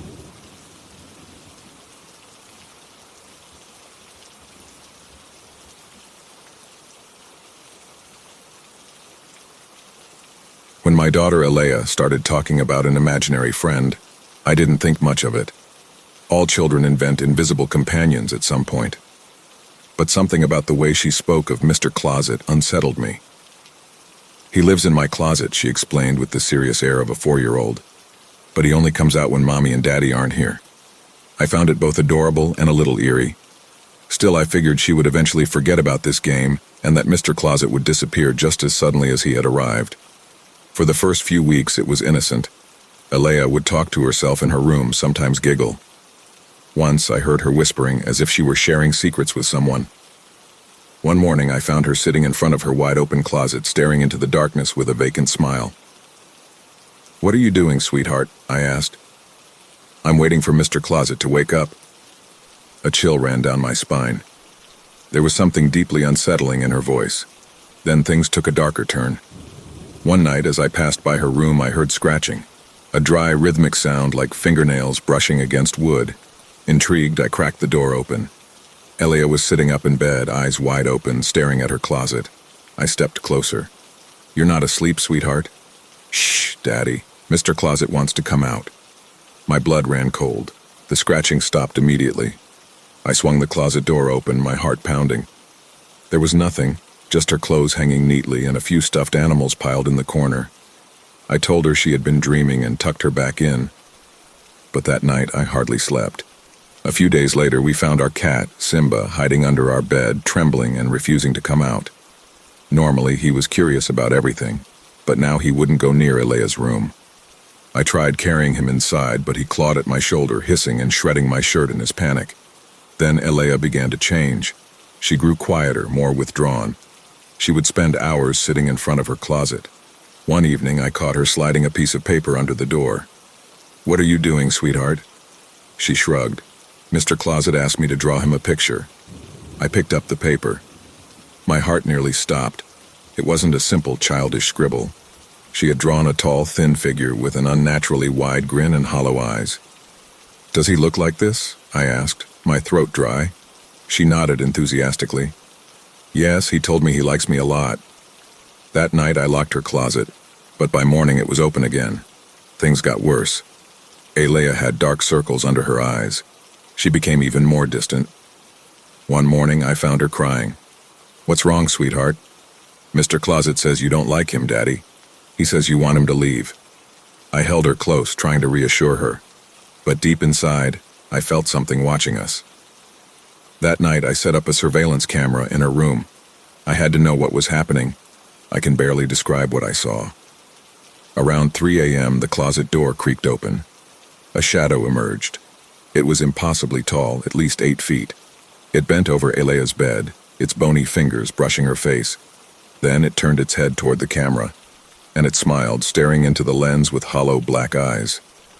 A massive, unnatural grin stretched across its grotesque face, like something out of a twisted Picasso painting. It leaned over Elea and seemed to whisper something in her ear before slipping back into the closet, leaving the door wide open. I ran to her room, ripped out the camera, and grabbed my daughter. We left that house that night. We never went back. The next night, while staying in a hotel, I woke up with a jolt to find Elea standing there, staring blankly at the closet door. "Daddy, why is he here? He says he's angry." My heart skipped a beat. "Who, sweetheart?" She turned to me, her little eyes filling with tears. "Mr. Closet, he says we shouldn't have left." Then a dull thump echoed through the room, as if something was knocking softly against the wooden door. Elea started laughing, a strange, low-pitched laugh that didn't sound like her at all. "He's coming, Daddy." A sickening crack rang out. The closet door creaked open on its own, revealing an abyss of unnatural darkness. A freezing breath of air filled the room. Then, in a whisper barely audible, a hissing voice slithered out of the blackness.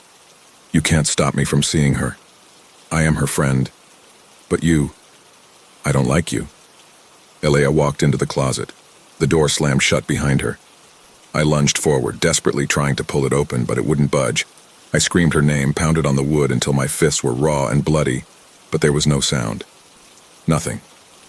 When the authorities arrived, they had to break down the door. The closet was empty. No hidden passages, no way out. Elea was gone without a trace.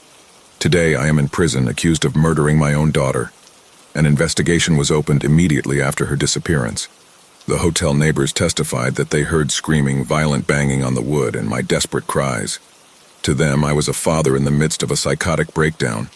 My story about a shadow from the closet only sealed my fate in the eyes of the law. The police found no tangible evidence of an intruder. No forced entry, no fingerprints. Nothing that could explain what had happened. They searched the room, dismantled the closet, looked for hidden compartments. But Elea had simply vanished. The lack of a body worked against me. According to them, I must have hidden it somewhere. I pleaded my innocence, begged them to believe me. But who would believe a story like this? I have rotted in this cell for 3 years. The other inmates look at me with that mixture of pity and disgust reserved for those who hurt children. But I am not a monster. I am a victim. And I know that somewhere, trapped in an unreachable darkness, my daughter still exists. If you are listening this and your child talks about an imaginary friend who lives in their closet, please don't make him upset.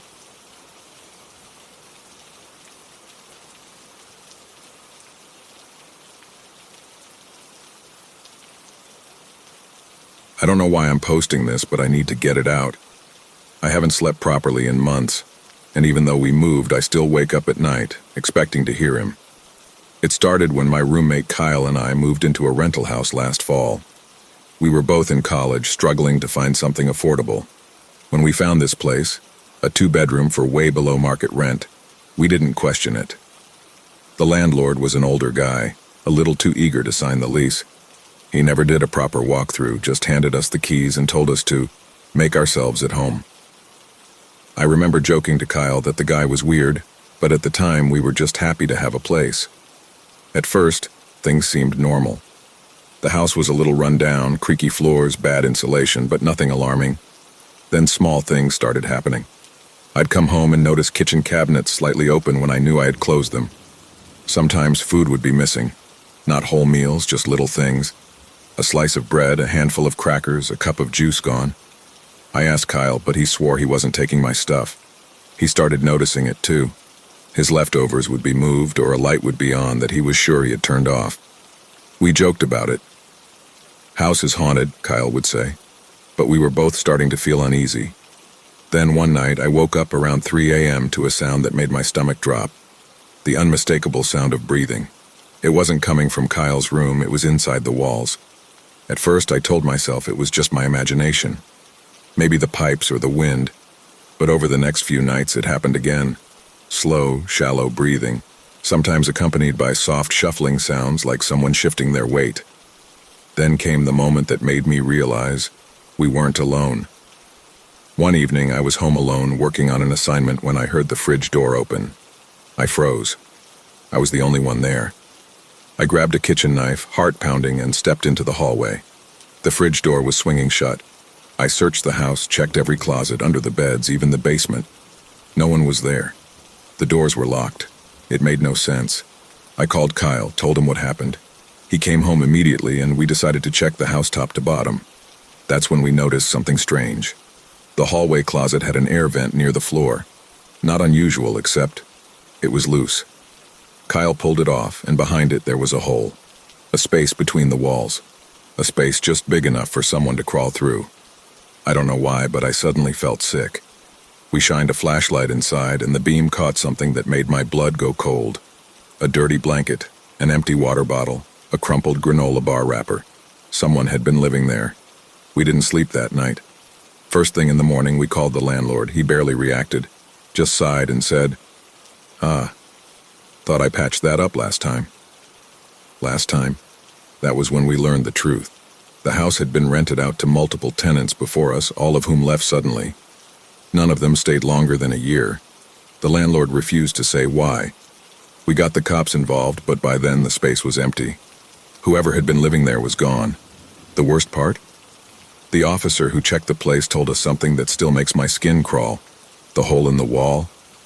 The dust around the edges had been recently disturbed. Whoever had been there was watching us, moving in and out while we slept. We broke our lease a month later. I don't care that we lost our deposit. I don't care that we had to crash on friends' couches until we found a new place. I just know that sometimes late at night I wake up thinking I hear breathing. And I wonder, did we leave him behind? Or did he follow us?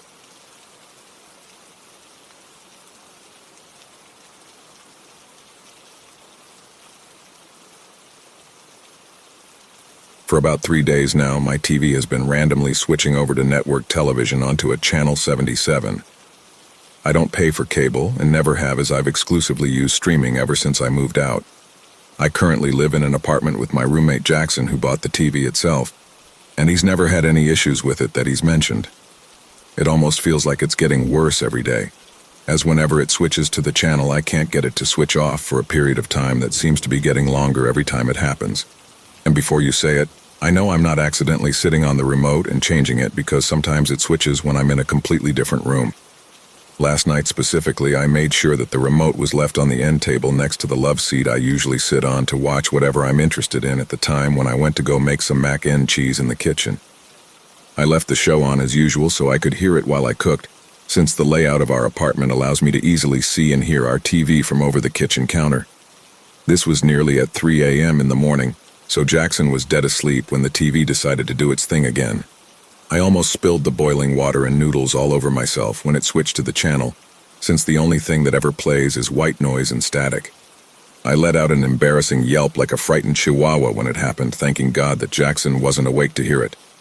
The way he is, he wouldn't be able to drop it for the next year. It lasted for nearly 4 hours this time, and like usual, I couldn't turn the volume down either. I ignored it as best as I could while I made my food, but I swear it sounded like it was getting louder the longer it went. I sat down in the love seat after I was done cooking, eating out of the pot because I don't want to wash any dishes I don't have to, and just kind of watched the static while I waited for it to change back to Netflix. The reason I'm posting this and the reason I'm worried is because by the time it switched back, I had barely noticed any time had passed. But when I checked my phone, it said that 4 hours had effortlessly gone by. I hadn't even touched my food in that time, and it was basically inedible because of how crusty it got. I threw it away, didn't even attempt to eat it, and I didn't really feel hungry either. I should probably just throw the TV out, but I don't exactly have the budget to buy a new one at the moment. It took me a moment to realize as well that I hadn't blinked in the time I was looking at the TV either. My eyes hurt like shit the first time I did. I fully teared up when I did, which I assumed was a bodily response to how damn dry they had gotten. "TV, do that thing again." Jackson yapped at me from the door frame to his room, his head sticking out with that stupid mop of a haircut he had. "Yeah, think it was about 4 hours this time. Surprised you didn't wake up, to be honest. I sleep like a brick, you know that. Plus it hasn't woken me up any of the other times you claimed it happened." "Well, it sounded louder this time, you never know." That was about the entirety of the conversation we had that day. I didn't exactly feel like a socialite after wasting 4 hours of my life apparently watching a dead TV screen. I felt like shit, actually. Just not in the ways I'd assume. I wasn't hungry or tired, just a feeling of dread, really. I never thought that dread could be a physical feeling, but the way I felt was like all of my muscles were so tightly wound and just preparing for something bad to happen. I really don't know what to do or why any of this is happening. I've never had a history of depression or severe mental issues of any kind. Some ADHD, maybe, but nothing serious. When I walked outside to head to my first class of the day, the clouds outside almost fully blocked out the sun from casting its light down onto me, and the other students making their way to campus. I only live a few blocks away, but the walk felt like a lifetime. Everyone was passing me, even though I was walking at my normal speed, like I was going 40 on the highway. I really don't understand it. Everything felt so wrong. I feel better now, of course. I'm writing this around 11 p.m. on my school laptop. I'm gonna try sleeping on the love seat tonight. I'll update you all tomorrow. I made a mistake. I should have just slept in my own bed. I don't get what's going on. I usually don't dream at all, or at least if I do, I never remember them. I just realized now that I didn't brush my teeth or take a shower last night either. I didn't even introduce myself in the previous post. It's currently 6 p.m., and I only woke up an hour ago. I don't know why Jackson didn't wake me up. We both have classes today. The fucking TV was on when I woke up, projecting that same white noise and static at me for about a minute before shutting itself off after I woke up. I don't know how long it was on for, and I can promise to whatever God you believe in that that screen was staring at me somehow. I should have woken up when it turned on. Usually even the slightest noise will shock me awake. Even last week before all this TV shit started, I basically jumped up in the middle of the night when Jackson cooked something in the microwave. I'm already getting off track. I think whatever the TV is doing is messing with my attention somehow. There's this string pulling in the back of my mind telling me that there's so many things I forgot to do, but it won't tell me what any of them are. When I finally got up, I noticed a horrid stench in the air, like horribly rusted iron and molding meat. I found the source when I opened the microwave and some microwave meal Jackson had cooked was inside. Broccoli, cheddar, and beef. Fucking disgusting. I didn't even want to touch it, so I didn't. Left it in the microwave and just sprayed air freshener everywhere. Hopefully Jackson throws it away when he gets back. God, I hate Jackson. The more I think about it, the more I just want to kick him out of the apartment. He left his clothes all over the floor in front of his room, his stupid band t-shirts and cargo pants scattered everywhere. Whatever, the TV turns on again at 11 tonight and I can't miss it again. It finally showed something this time. At least I think so. I swear I saw something moving in the static, or maybe a cluster of the pixels stopped moving for a few seconds. Either way, I know I saw something and it spoke to me this time. I don't think I can do this anymore. I've missed all of my classes this week and people are messaging me and asking how I'm doing. I tried responding to a few of the texts, but the channel showed up on my phone. 77. It has to mean something. I had to watch it for a bit just to make sure nothing else showed up. I think I really fucked up this time. I know it's my fault, but I don't think I can do anything about it. I can't keep listening to everything the channel tells me to do. I don't even know how long it's been, but that smell from the microwave is driving me insane. I can't do anything about it, though. It was my fucking cat. My cat was in the microwave. I didn't even remember I had one until I found it. Why would I think it was a microwave meal? I couldn't manage to clean it up. What the fuck is actually happening? First, my shows are getting interrupted. Then my car fucking dies, and now Jackson is leaving his clothes all over the apartment. I can't do this anymore. I'm kicking him out. The channel reminded me about something today. He told me that I needed to drink something. I hadn't eaten or drank anything in like a week. I don't even know how I forgot, so I just made a quick smoothie to solve both of my problems. Still a bit hungry, though. I woke up again. My head felt like it was splitting open, and it was the absolute middle of the night. I could barely even look at my laptop to type this out. I don't even know how long I was asleep because I don't remember when I fell asleep in the first place. My place is an absolute mess. It had to be something to do with the TV. When I checked it, it was plugged in and supposed to be turned on, but it wasn't. None of the lights would turn on either, so I assumed it was a power outage of some sort. I really did fuck up. And to anyone that's listening this, I'm really sorry. I don't know what that channel did or is doing to me. I threw the TV out of my second-story window, smashed my phone, and I'm going to do the same to my laptop after I'm done writing this. Whatever it is, it lives in anything that can broadcast, and once you see it, it owns you. I don't know everything I've done, I don't think I will, and I definitely don't want to. I refuse to read my previous posts because I don't think I can handle it. If your TV switches channels and you're 100% sure you didn't do it, don't look at it and get rid of it immediately. I'm sorry.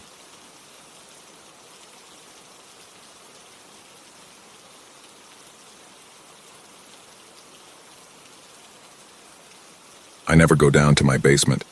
Not because it's scary or because I'm lazy, but because I simply don't have a reason to. I live alone in a small house that's way too big for me, and the basement has always just been a storage space. Boxes of old clothes, holiday decorations, junk I don't need but can't bring myself to throw away. It's all down there, untouched for years. At least that's what I thought. It started with little things I could explain away.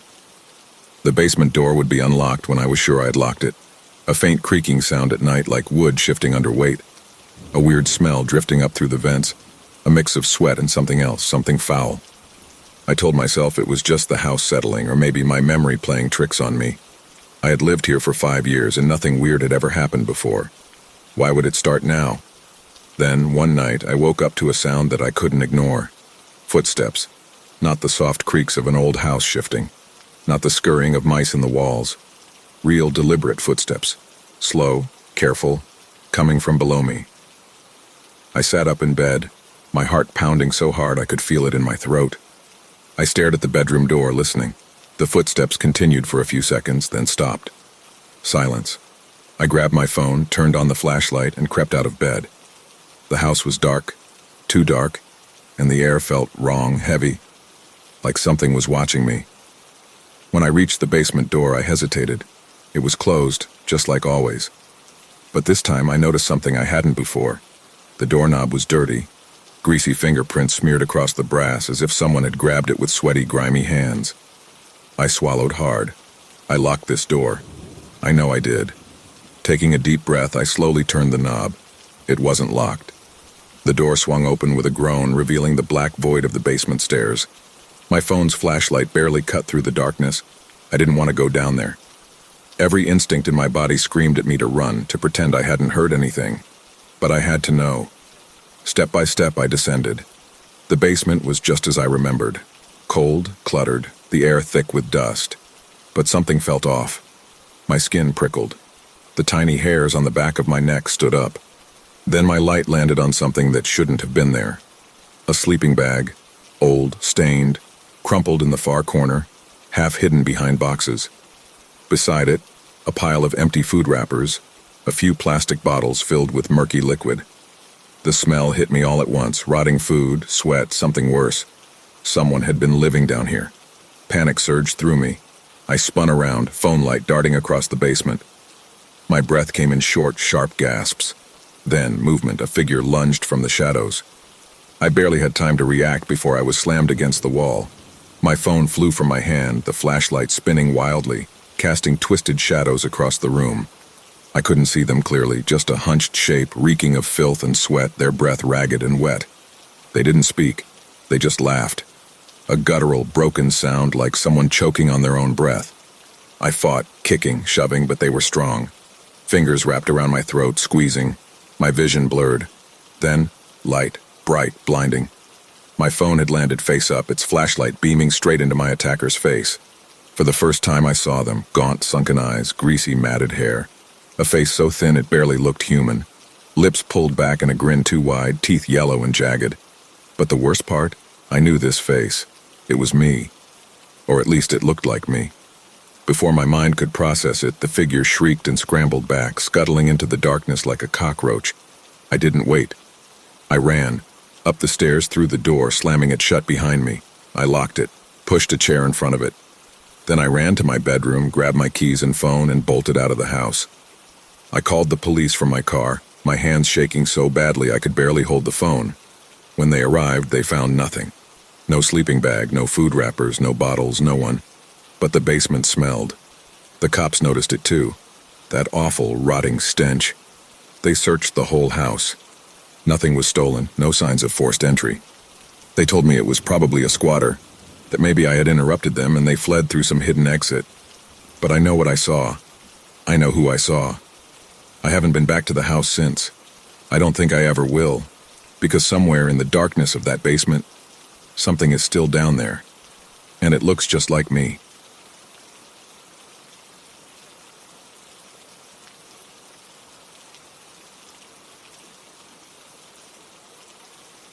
I'm not trying to sound like a preachy weirdo like the ones you see on the street corners, but I have seen it. Now, before all of you jump into the comments of this post I'm making, this is my own experience. And even as I speak now, I'm not even sure if I believe it myself, but now I'm just freaking out. And maybe it was an awakening. I sent this to you, my friend, to post it. I've only been alive for about 9 days. That being said, I was an atheist living the most debaucherous lifestyle. You see, I have a DHD, and so I always felt inclined toward partying and drugs, alcohol, anything to get a quick dopamine hit, all that jazz. Honestly, this is a really bad excuse, but I have other reasons to hate religion, thank God he told me that a lot of them are wrong, a lot of them. I have a bad history with women. I would date, even married 3 of them, but I never felt like I could love anyone, so I'd leave them once I got bored. I know now that that was a terrible way to handle relationships, and as of now, I'm going to marry the first woman I actually have a good connection with and never play with hearts ever again. That is if I ever get that chance. My current situation is not going to result in me being in a relationship anytime soon. Not after what I did. Not after what I saw. How did it all start? It's somewhat of a blur even now when I try to reflect on the moments right before the crash. That's right.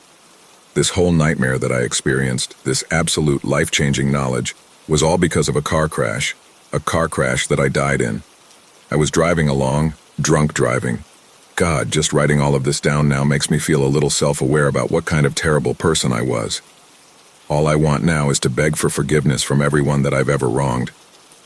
Anyway, I was driving, and everything just kept spinning as I thought I could hit the pedal to the metal even harder, trying to impress my friends. I won't tell you their names because I should at least show them that respect. But one of them kept telling me that we could go faster. I kept laughing as we kept speeding along. But then everything changed in a moment. There was a guardrail at the end of the road where it turned, and I was unfamiliar with this particular street.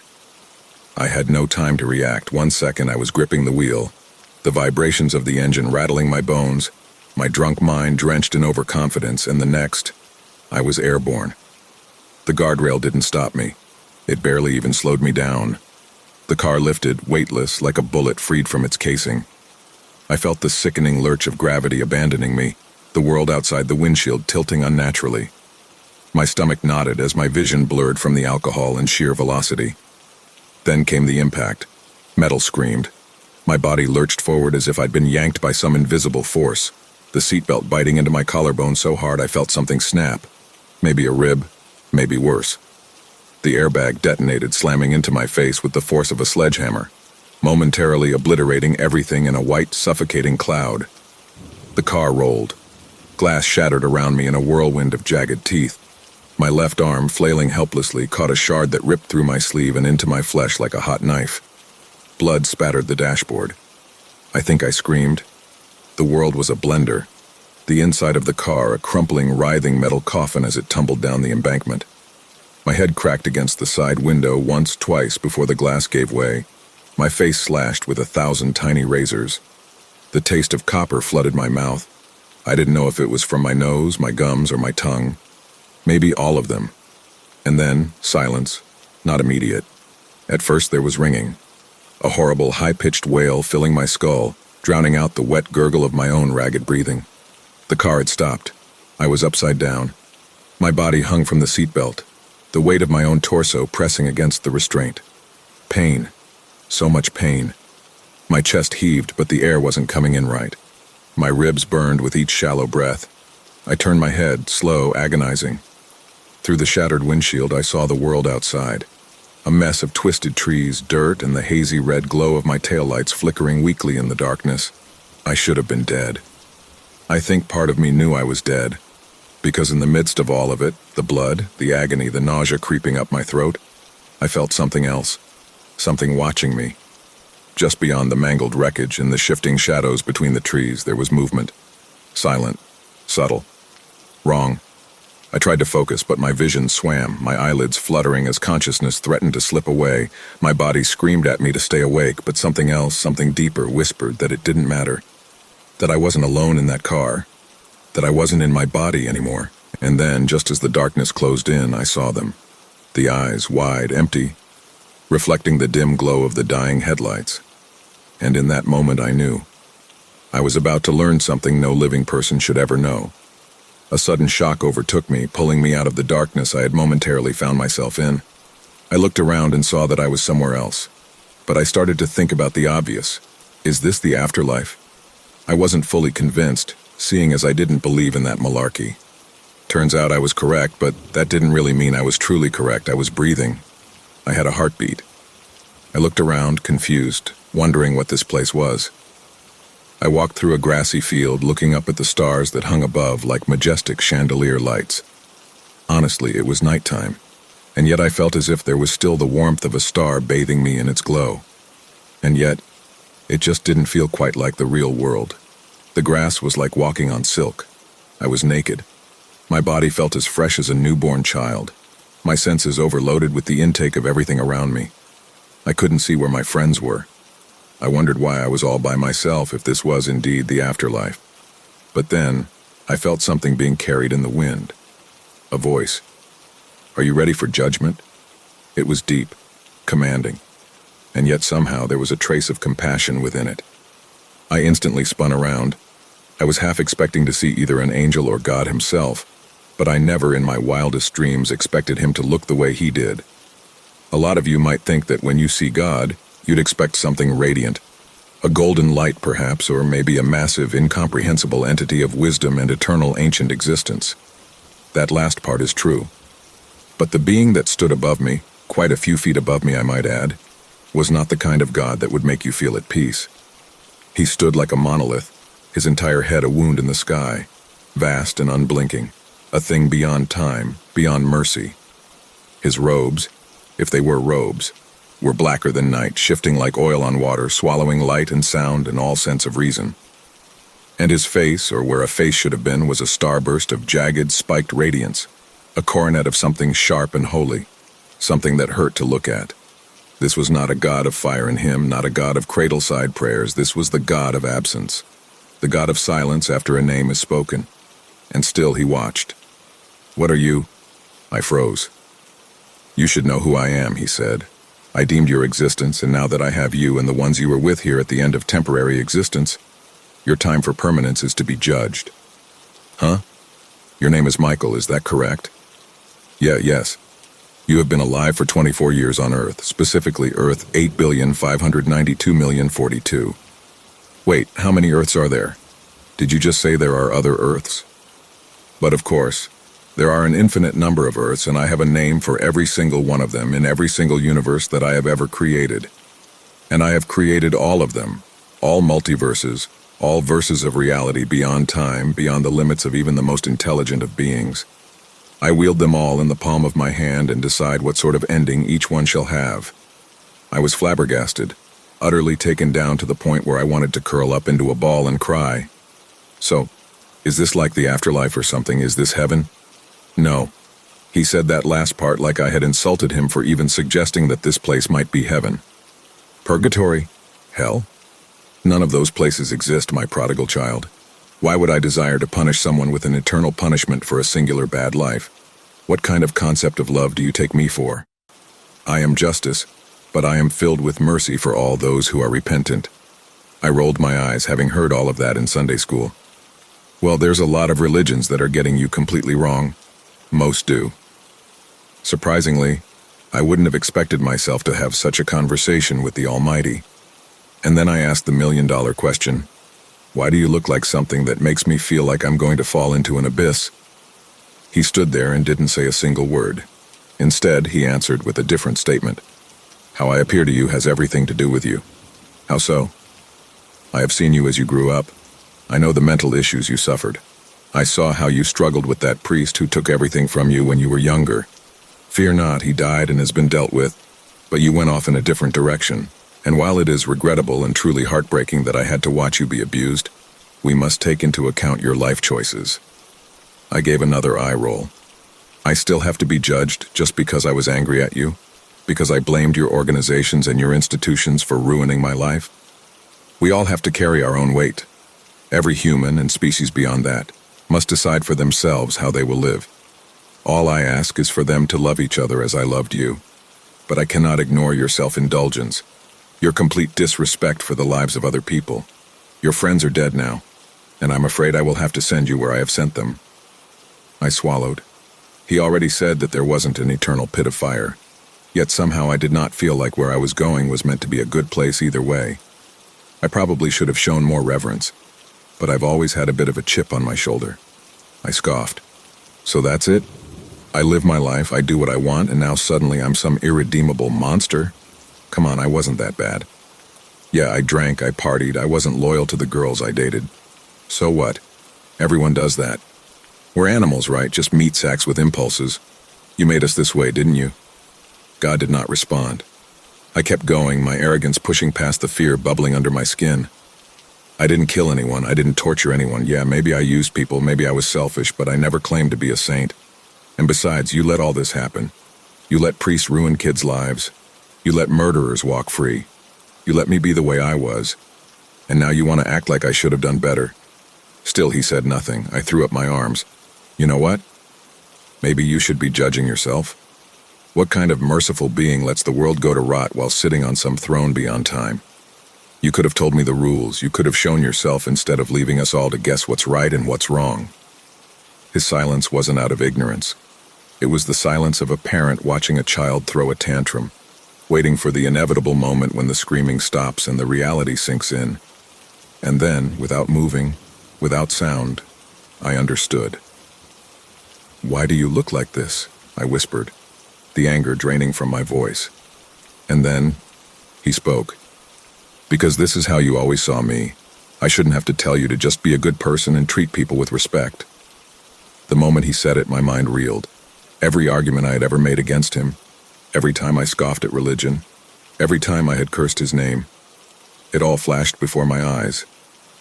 I had imagined him as something cruel, distant, terrifying, a thing beyond reason, a cosmic force indifferent to suffering, and so that was what he became to me.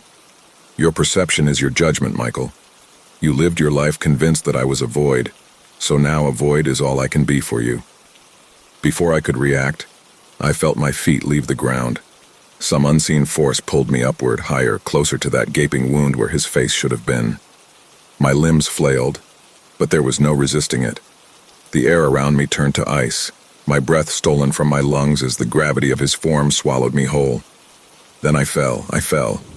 It wasn't like crashing through the air, screaming as the earth rushes to meet you. No, this was worse. This was plummeting without end, without direction. My body contorted as I spiraled into the abyss beyond his form. And then the pain began. My flesh peeled from my bones, decaying in an instant. My skin blackened, rotting as it sloughed off in wet chunks. My arms twisted, bones snapping, reforming into something grotesque. But I was still there. I was still in it.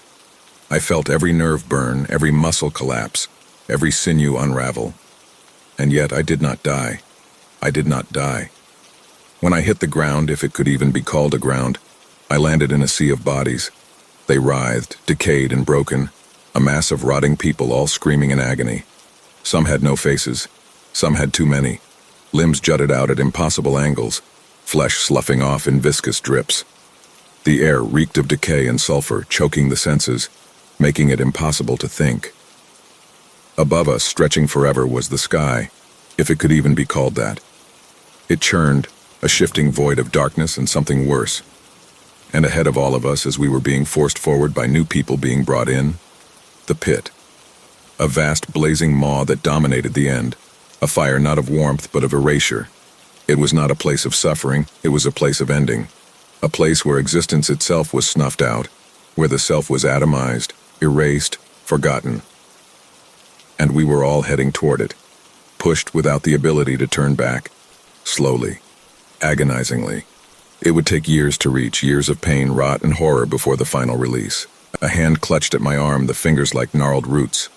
I turned and my stomach dropped. It was them, my friends, or what was left of them. Their hollow eyes burned with hatred, their mouths twisted in misery. "This is your fault, Michael," one of them rasped, their voice like tearing paper. "You brought us here. You killed us." I opened my mouth to respond, but there was nothing I could say. Because they were right. The pain never stopped. It evolved.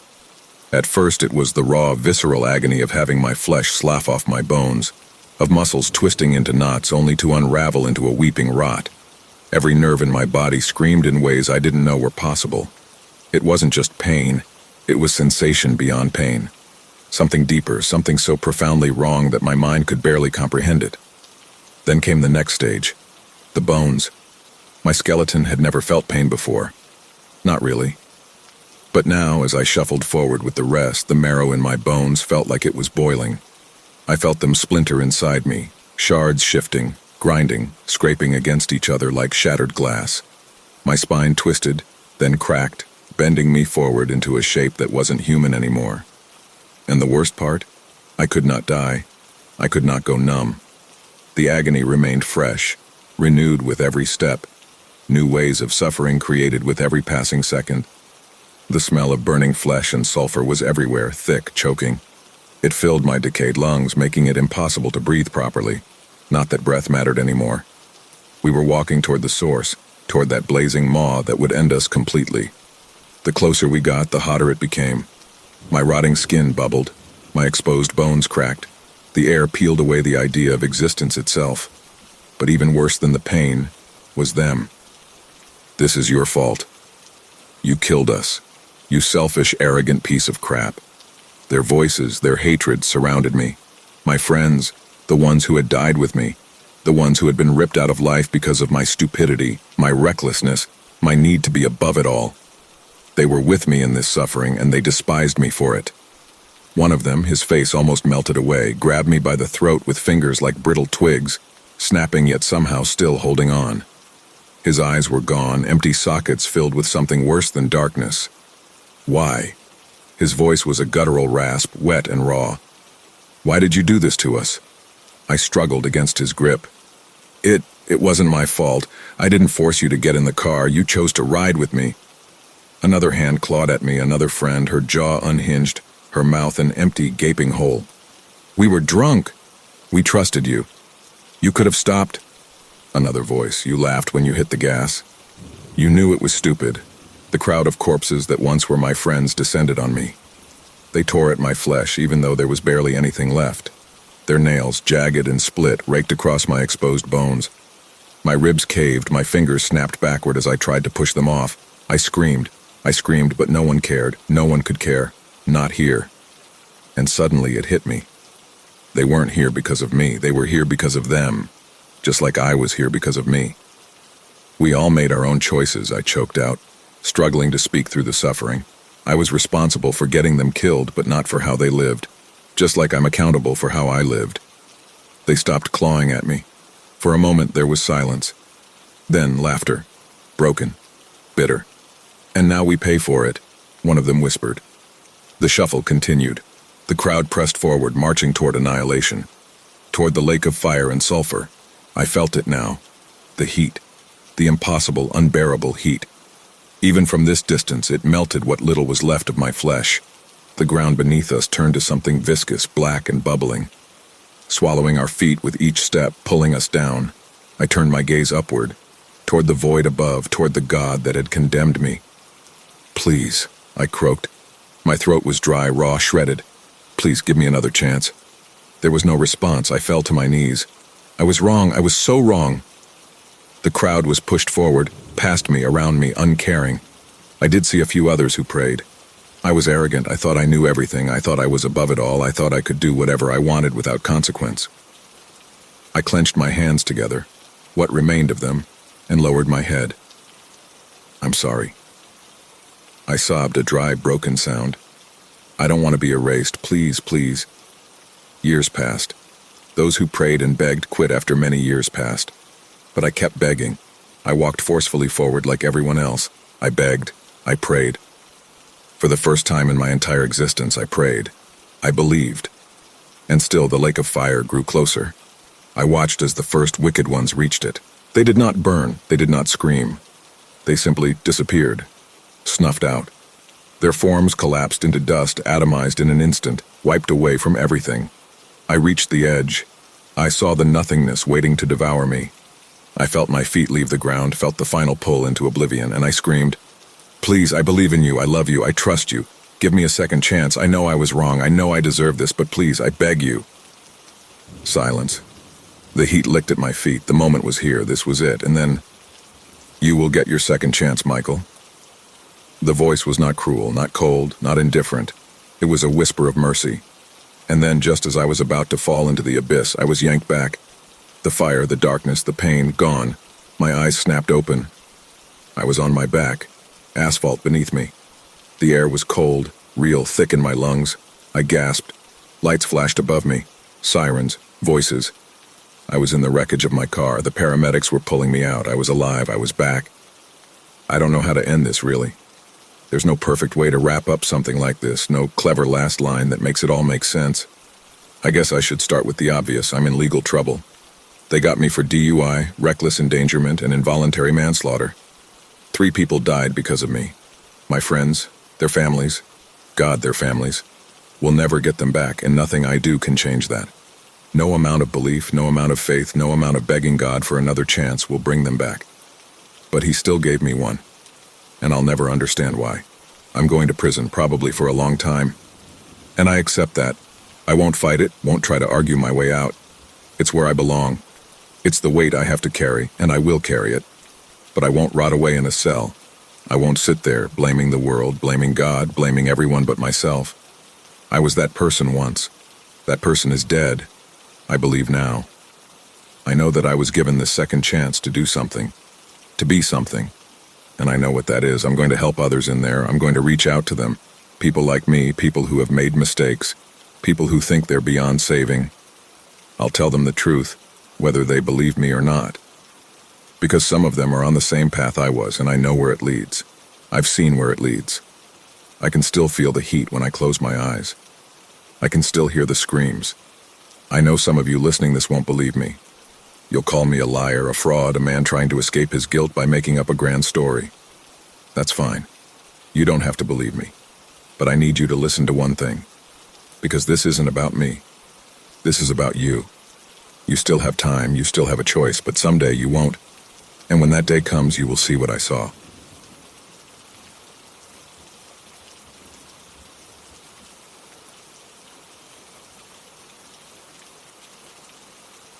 My sister Amy and I were raised in a tiny seaside town in the north of England, beautiful to the tourist eye, but relentlessly dull to the pair of teenagers who'd traipsed around the arcade and the gray stretch of beach so many times that we could have walked it blind. The sole activity that still mustered any particular excitement for us was what the local youths had dubbed the Eerie cave game, being that it took place in said cavern situated in an elusive cove accessible only by descending a hazardous ledge of cliff face. The sea currents around it were too strong for us to have swum there and back, so climb we did. Loose stones and scarce handholds in the rock meant you had to crawl on your belly, gecko-like, naively hoping that any climber behind you would break a potential fall. There must have been more than a few broken bones amongst the participants from that stage alone, but Amy and I always emerged unscathed, though somewhat out of breath and streaked with mud and sand from the slope. Once a player arrived at Eerie Cave, the goal was to uncover a tunnel through the wall which could be unlocked only by following one or more of the game's many nebulous rules. These ranged from a standard rhythm of knocking on the stone to reciting a song aloud, the latter of which had largely fallen out of favor by the time our generation had started to play. No one we knew had ever been successful, but there were young people who'd gone missing across previous decades who were considered by our peers to have won. The rumor of the hidden gateway had begun somewhere, after all. The question was what it all led to, and why those victorious players had never returned. Like the journey to the cave itself, the implications of those historical vanishings failed to dissuade my sister and I from trying to uncover its secrets. At least once a week we'd climb down into the cavern and stand side by side, knocking our fists along the damp walls in the hope of finding some hidden lock or breaking some spell. What the elusive tunnel was and how it had been hidden from sight was little agreed upon amongst the players. Some of our friends thought it was a man-made construction, a war bunker or treasure trove. Others had the idea that it was paranormal, and that it led into the roots of some other world. Then there was the faction that didn't really believe in anything, playing with the indifferent apathy of young people with nothing else to do. Amy and I often pretended to belong to this group, cracking cynical jokes even as we brought our fists to the walls of the cavern, unable to deny our superstitions. We both knew even then that one of us would win the game without comprehending where that knowing had come from, nor which of us it referred to. So we went back and back to Eerie Cave until the day Amy won. Our parents were out, I remember, and with school finished for the summer, my sister and I were at liberty to do whatever we wanted. Predictably, we found ourselves tortured by the usual boredom. The arcades were humid and jostling with families and bickering teenagers, the beach listless with rain. Without needing to discuss it, the decision was made to visit the cove and play the Eerie Cave game for the second time that week. With much grunting and swearing, we clambered down the muddy verge of cliff, kicking clods of dirt at each other only half by accident. The sea lashed at the sand like a white rope, and the air felt heavy over us as we ducked into the shelter of the cave. It was only as large within as the average classroom, the roof low enough to touch if we jumped and clapped our hands to it. The names of 1,000 children had been carved into the rock on all sides, and there were empty drinks cans and cigarette butts on the ground underfoot left behind by less reverential players. "Scruffs," said Amy, kicking at the litter. She didn't like the idea of those casually engaged in the game stumbling upon the Eerie tunnel before us. "So what are we doing this time?" I asked, referring to the system of knocks we'd try on various parts of the walls. "Last time we did 1, 2, 3, 1, 2, 3, 1, 1. No point doing it again, is there?" The common belief was that a rhythm of 8 beats was required to open the gateway. What remained unsure was how precisely they should be delivered. "I don't know," said Amy. "I thought maybe we could do 1 to 2, 1 to 2, 1 to 2, 1 to 2, like a heartbeat, and just work our way round in a circle." "We could try 2 different patterns and get more done," I suggested. Amy shook her head. "Last time we did that, I fucked mine up. It proper distracts me when you're not doing the same one as me." I rubbed my hands together, surprised by how cool the cave remained despite the heat beyond its entrance. "Are we doing the song this time?" Amy rolled her eyes. "You can do it. I always feel like a right knobhead." "That's because you are a knobhead." "Fuck off." I grinned. Amy always became snappy when she was nervous, and I could almost see the dark coils of her hair stand on end. "Well, you don't even have to sing it," I pointed out. "You can just say it. It's a song, though, that's the whole point. If you don't sing, then it won't work, will it? To be fair, we don't even know if it even does, or if someone just made it up. Might as well throw a dance in and see if that works as well." In a sudden burst of irritation, Amy pushed my shoulder and stalked off to the other side of the cave. "You're doing my head in now. Just do the knocks, all right?" At this, we both became serious and began working our way slowly around the walls, Our phone torches lit up in our free hands as we wrapped our fists from floor to ceiling as far as we could reach. For some time, there was only the sound of our breathing, the crunch of sand under our shoes, and our knuckle bones against the rock. 1-2, 1-2, 1-2, 1-2. I heard Amy begin to sing quietly, half under her breath, her mouth almost touching the stone. Ely cave, oh black, oh dark, open up the night you are. As juvenile as the lyrics were, she had a strong voice, and had been in the school choir before she got older and embarrassed of it, mainly due to my brotherly torments. That Amy was singing in my presence proved how desperate she was to be that decade's winner, to uncover the doorway that no competitor, to our knowledge, had. I didn't laugh, couldn't when I felt that same urge to succeed. Our voices cracked as we counted out the knocks or uttered the words of that childish rhyme to the walls. Something came over us there in the cave, a crawling apprehension that we hadn't known there before. The fun had ended, and suddenly I was experiencing the same fear I felt running from the bathroom to my bed at night, thinking something would jump out at me from the shade of the stairwell. "Amy," I said, "let's go. We've lost. We can come back next week." She didn't hear me, for though no longer singing, she muttered under her breath and knocked the wall so fiercely that I saw beads of blood left on the stone. "Ames," I said, "stop it, will you?" She turned her head to snap at me, but before she could speak, her right fist fell through the wall ahead of her, not into a pocket in the rock, but into a stretch of darkness I had not perceived there till she touched it. It wasn't a hole, or a door, or a tunnel in any conventional use of the word, but a black matter that ate 6 feet of stone and let in no light, though Amy's phone was directed right at it. Her arm had been taken by it to the elbow, and it seemed that something had hold of her within it, for as she turned to face the void, her entire body pitched forwards, unbalanced. Amy fell with a scream that vanished without echo, as though the black had taken the sound into itself as well.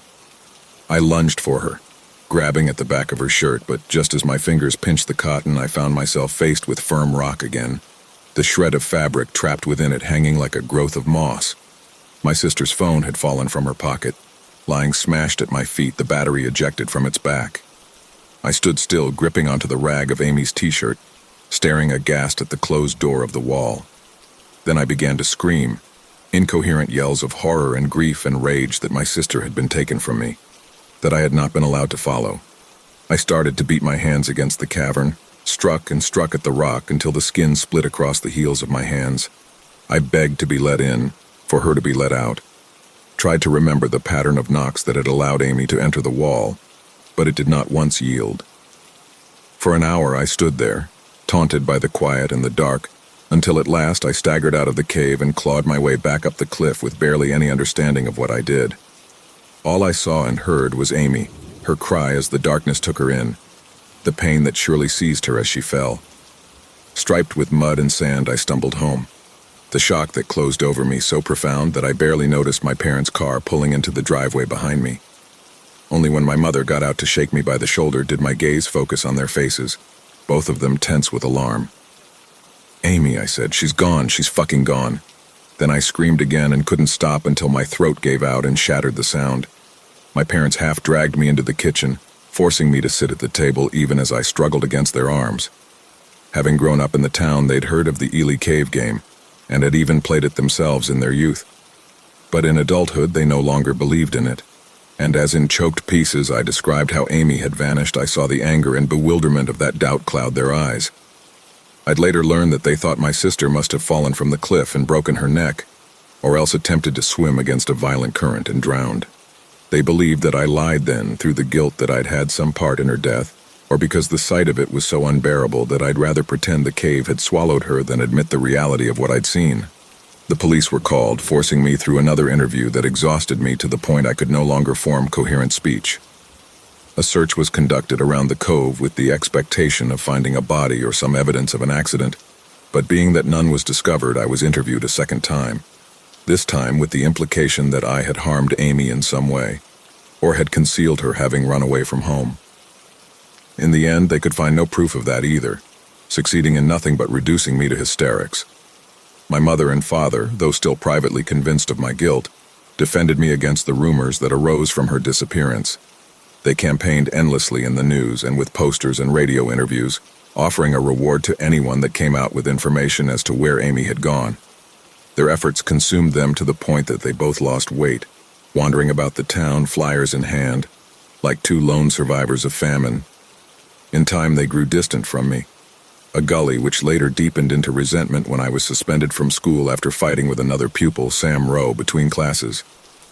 "Heard your sister won the Ely Cave game," he'd said, shuffling after me down a busy corridor. "How did she do it?" He hadn't been the first to ask, but the others who'd done so quickly backed off when they'd seen the look in my eyes. Sam, however, kept pushing, following me even as I attempted to lose him in the knots of students between us. "You know what, I bet you're full of shit," he scoffed. "Bet you didn't go anywhere near it." "Yeah," I snapped, "so where's my sister then?" Sam shrugged, his greasy face sly with malice. "Probably run off with some lad. Everyone knows what she's like." I'd turned and hit his sneering mouth with the same blind anger with which I'd struck at the cavern, and only our peers yanking us apart prevented me from knocking Sam's teeth down his throat. In the weeks following that incident, barred from the school gates, I entered a daze that never quite ended, drifting between Ely Cave and the house in which I felt unwanted, waiting for Amy's return or some definite sign of her end that I knew was unlikely to come. Sometimes, as I ran my hands across the rough walls of the cavern, I thought I heard my sister's screams or snatches of her voice in song, straining my ears at the dark until I lost the trace of them again. There were days that I convinced myself that there were other voices too, and I would stand and listen to them till nightfall, mesmerized by dread, though perhaps it was only the sea I heard against the rocks, or the gulls wailing overhead. But I never believed that, for the horror of Amy's loss prevented me from perceiving the sound as anything but the cries of the many children that had fallen through the stone. I continued my habitual back and forth from house to cove incessantly, giving it up only when, in my late teens, my mother became ill with a heart condition.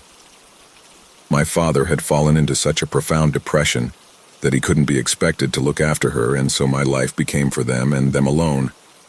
I didn't mind it, for by then I'd come to blame myself for Amy's vanishing completely. I should have played without her, I'd tell myself, driven her off with a scathing word or shove. Over time, I'd forgotten how close we were and how pig-headed Amy had been. With or without me, she would have been a competitor in the game, and it was only my bad luck that I'd been present to see her digested by the cave. My mother died when I was 20. My father could barely look at me when we buried her. He passed some months after from a sudden aneurysm, and though I'd been alone since Amy had disappeared, I truly felt it then, trapped in the corpse that was our home. I was resigned to that loneliness, certain that I was deserving of it. The following summer, a knock came at the front door in the night. I lay in bed listening to it without any intention of getting up to answer, my head pulsing from the remains of a hangover. Like my late father, I drank. I rarely received visitors, was unemployed, and had few friends left by then, if any at all. Someone had likely gone to the wrong house, I thought. They'd go away soon and I could sleep. Only when the knocking started on the windows did I stumble down the dark stairway to the front door, fumbling to unlock it and tug it clumsily open. A small girl stared up at me from under a tangle of dripping hair. Sand smeared across her face like a half-mask, one skinny arm shielding her eyes from the rain. She couldn't have been more than 16, and yet she held herself delicately as though she were very old or ill. I knew her, she was my sister, but it was so impossible for her to be there, and almost entirely unchanged, that I looked at her as though she were a stranger, my arm across the door to prevent her from entering the house. I was afraid of her, of course, for I did not know what she was. "Are not going to let me in, then?" said Amy, and her voice was the same, though dull and dry. "No," I said. "You're not Amy, you can't be. You're still in Ely Cave, you're dead. I saw it." She shook her head, and her eyes were lifeless, the brown of them gone to black. "It let me go," she said. "The people who won the game before me. They're all in there still." I felt a weakness come over me and gripped onto the door in case I fell. "I don't know what you're on about," I mumbled. "What are you—" "Just let me in and I'll tell you." Not knowing what else to do, I stepped back into the house and Amy followed. She was wearing the same pink t-shirt she'd worn on the day we'd played the Ely Cave game, a chunk ripped from the back where it had been trapped in the wall. I'd gone insane with grief, I thought, or the drink had summoned a ghost. But as Amy moved past me into the kitchen, her arm brushed mine and it was warm, the heat of the living. I was glad to sit down, so lightheaded with shock that I was surprised to still be on my feet. Amy looked at me and I looked back. Neither of us spoke for some time. Then I said, "So what is that thing in Ely Cave?" "The hole you fell into?" "Alive," she said simply. I let out a hysterical laugh. "How can a cave be alive?" "Because it just looks like one, but it's not. I think it's a monster. Some of the players inside it called it that. And the game we've all been playing, it's all pointless. It doesn't even matter, it just chooses people to let in when it feels like it." I studied Amy's face, which was serious in a way she'd never been as a child except inside Ely Cave. "So how do you know it chooses people?" I asked. "Because it told us," said Amy. "We could all hear its voice in our heads. Like if darkness had a sound, I swear that's what it was like, the Ely." I rubbed my face, finding it damp with a sudden sweat. "When it took me inside it, I could hear other kids screaming and shouting," said Amy. "Felt them all round me, pushing and shoving and all desperate to get out. But nobody had ever got out before. They only ever went in and just stayed there. Never got any older, like it was preserving us or something. Not that we could see each other to tell. Like I said, it was all black, so black and dark and cold as well." My sister leant her head upon her arms, and I wished that I had the courage to get up from my seat and hold her. But I'd never been that kind of brother, and though she'd come back to me, we were still, in a way, far apart. "I was in there years, wasn't I?" said Amy suddenly. "It felt like even longer, ages and ages. All of them other kids that had played the game, thinking it was a fun joke, all of them were just crying and shouting, knowing they were never getting out of the Ely. But I don't think any of them actually knew how long they'd been in the dark." "I used to hear them," I said. "In the cave I heard them all the time. I thought I was making it up." Amy didn't answer, only drew spirals on the table with her finger. A habit she'd had as a girl and had held on to even through all those years in that timeless, sentient hallway. "Do you know what the Ely was keeping you there for?" I asked. "Yeah," said Amy flatly. "It was eating us, not our bodies, the inside of our heads. Them kids were all going senile. You could tell when the Ely was done with someone when they'd just go quiet. They'd forget how to talk and who they were. That was worse than all the screaming because they wouldn't die. They'd just be like that forever in there, and nobody outside would ever know what happened to them. An endless lifetime without light, slowly devoured by a vast concourse of evil." I ran a hand across my clammy forehead as though to brush the thought out. "So how did you get away from the Ely?" I asked. "How are you even here?" Amy glanced up at me and her eyes were like grave dirt, full of a death that never was. "It let me go. It knew you'd seen it take me, so it kept me for as long as it did, knowing you were on the other side, waiting, thinking you'd lost me. Then one day I saw light coming into the Ely. I was the only one of the kids there that could. I went towards it, walked and walked through the black until I was in the cave again. I thought it was a trick at first. I was too scared to go anywhere. But then it got dark again. A real night for the first time in so long. I climbed up the cliff and walked all the way here, but the whole time I knew the only reason I was out of the dark was because it wanted you to see me." "Why, though?" I pressed her. "Why would it do that?" "So I could tell you what was at the end of the game," she said. "What it was doing in there. So it could laugh at you. It knows that no one's going to believe you, Jake." She laid her head on her arms again, and looking at her I wondered how much of her mind had been consumed during her 11 years in the dark. How much was left of her perhaps even she did not know.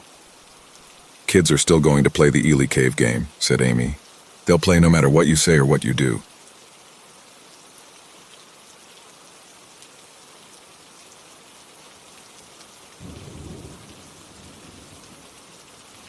I wasn't always a man of faith. I wasn't always the kind of person you'd look at and think, "There's a man who's found peace." The truth is, I didn't deserve peace.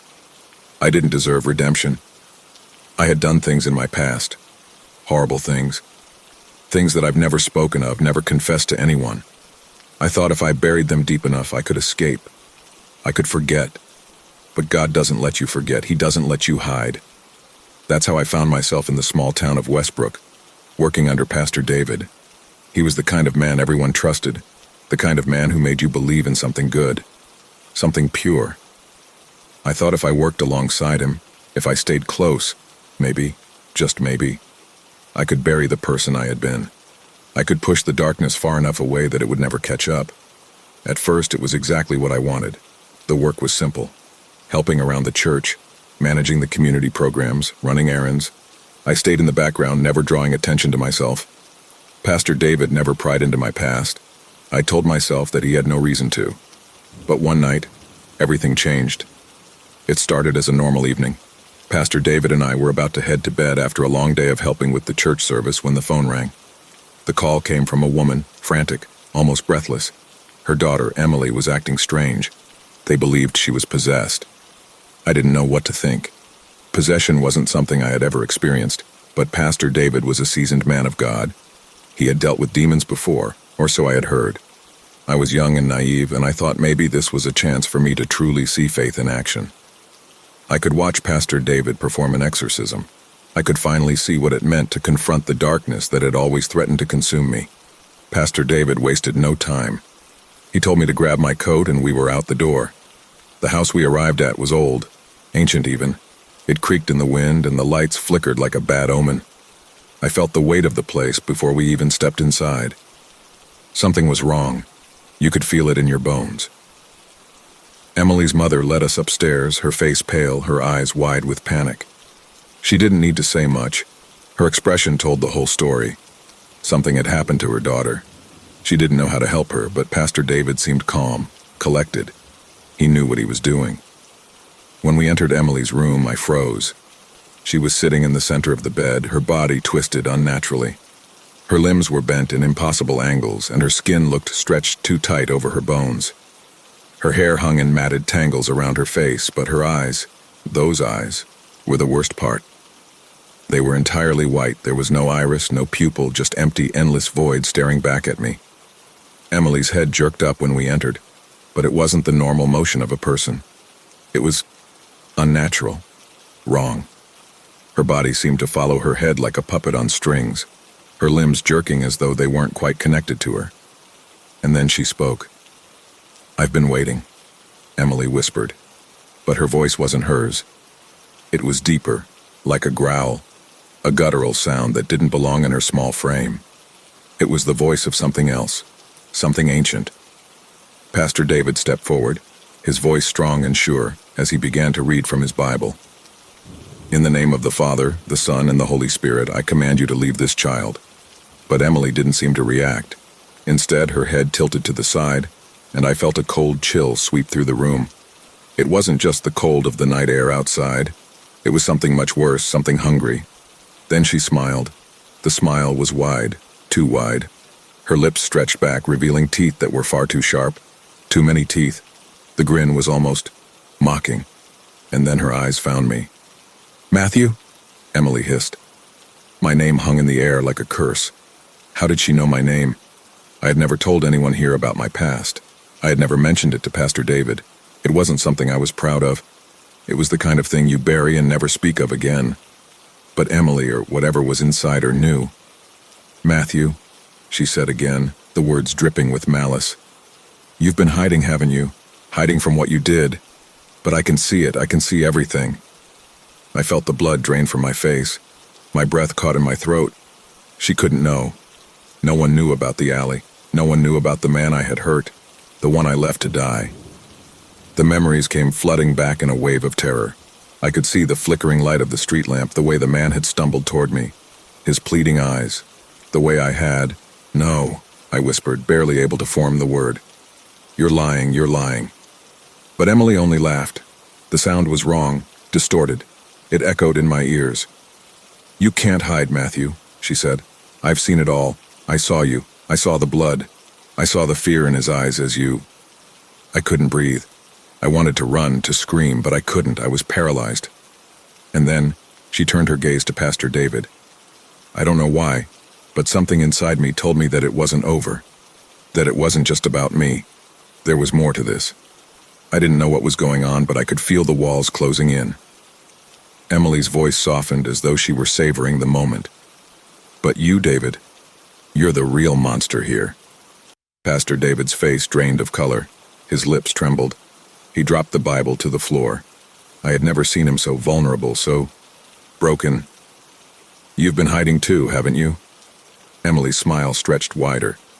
"I know your secrets. I know what you've done." The room grew colder. My teeth began to chatter and my heart pounded in my chest. I looked at Pastor David, but I could see the fear in his eyes. For the first time, I saw the man who wasn't the perfect, unshakable pastor everyone thought he was. He was just a man. "I never meant to," Pastor David stuttered, but the words wouldn't come. "I know," Emily purred. "I know everything. You remember the boy, don't you? The one who came to you begging for help. But you didn't help him, did you? You turned him away." David's face twisted in agony. "No!" he shouted, his voice trembling. "I never wanted—" "But you did," Emily interrupted, her voice cutting through the air like a knife. "You turned your back on him. You promised you would help, but you didn't. And the woman, the one who came to you in the middle of the night, she begged you for mercy and you refused her. You let her die." David fell to his knees, his face a mask of horror. "I was trying to help," he whispered, tears streaming down his face. "I didn't know what else to do." But Emily wasn't listening anymore. She was gone. The room was silent. Now let me tell you about the cases Emily was speaking of. There was the boy, Tommy. He was just 14, his face a mess of bruises and cuts. He came to Pastor David's church one Sunday, desperate, trembling. He was running from something. His father, his stepmother, he wouldn't say. But he asked for help. Pastor David told him to come back the next day, that he'd pray for him. When Tommy returned the next day, the church was empty. Pastor David was nowhere to be found. Tommy vanished after that. The second was the woman, Angela. She came one night, tears staining her face as she begged for shelter, for anything. She had been beaten by her partner, and Pastor David was the only person she trusted. But he turned her away. She ended up dead in the woods a week later. No one ever found out why she left, but there were whispers. Whispers that Pastor David could have stopped it. The police arrived a week later. They had been investigating Pastor David for months. They'd heard rumors, seen the strange disappearances, and had finally put the pieces together. But there was something more. Emily hadn't been possessed. She'd been part of a sting operation to get David to confess. They had her trained, telling her everything she needed to know about David's past. And when they finally broke him down, he admitted it all. I wasn't the only one living in a lie. The police had been watching us all along. A few days later, after Pastor David's arrest, something strange happened. I woke up in the middle of the night to the sound of footsteps. Someone was in the house. I got out of bed, my heart pounding, and I slowly crept toward the door. When I opened it, Emily was standing there in the hallway, her eyes still white, her smile still twisted. "We never leave, Matthew," she whispered. "We never forget. And now, I'm not sure who is haunting who. The past never truly leaves you. It stays with you, festers inside, and no matter how hard you try to escape, it always catches up. The worst part, I don't think I'm ever going to be free of it, because I think the devil's coming for me again."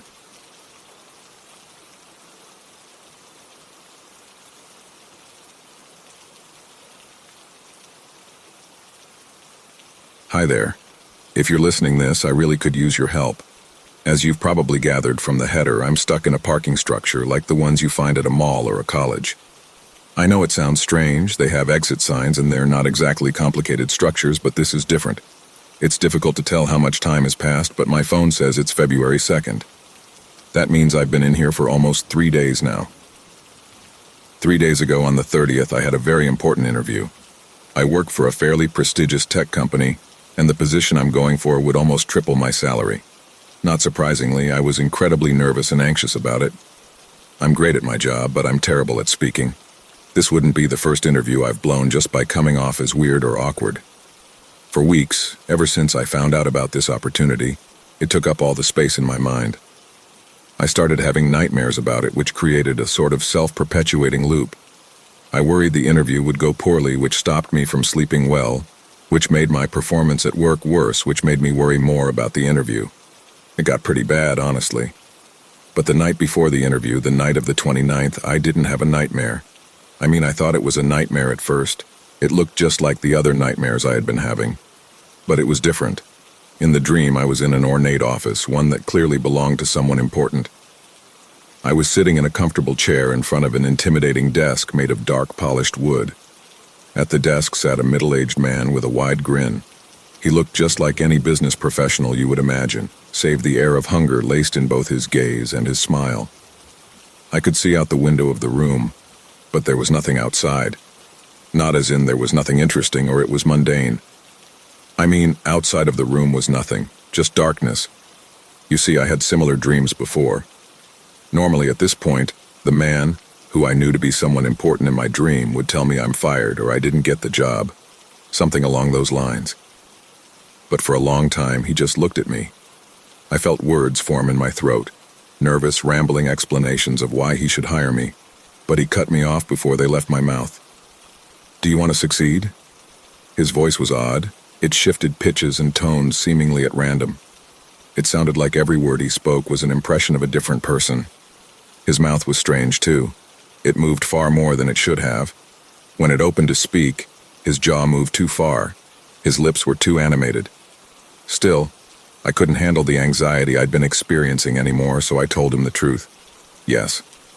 His grin grew wider and his pupils narrowed into thin slits. He spoke again. "Are you willing to be tested?" I had no idea what he meant, but like I said, I'm great at my job. I knew I could handle whatever test he had for me, so again I said, "Yes, I am." Without another word, he extended a hand out to me, which I then shook, my arm moving without me willing it to. As soon as I did, I woke up in my bed at 6 a.m. I felt great, like I had slept for a full 8 hours when in reality I hadn't gone to bed until around 3 a.m. My morning routine went as smoothly as usual. I showered, got dressed, ate breakfast, and got in my car to drive to the interview. It was uncharacteristic of me, but the anxiety from the weeks prior had evaporated, leaving me with a sense of confidence and excitement. I could do this. I knew it for a fact. There was no traffic that morning and I got to my interview early. I pulled into the 4-story parking structure and grabbed a spot right by the entrance. I practically skipped to the waiting area outside of the office and they called me in almost immediately. The interview went amazing. I spoke with a confidence I've never had before. I had an answer for every question, and I could tell I was impressing my interviewer. It did feel a bit weird when I spoke. My mouth moved in a way that wasn't entirely familiar to me. But it hasn't happened since, so I'm not terribly worried. At least not about that. I'm happy to say I got the job on the spot. I'm actually meant to start tomorrow on the 3rd. So if anyone has any ideas on how to help me with the problem I'm about to describe, please let me know quickly. As soon as I shook my new boss's hand, a chill ran through me.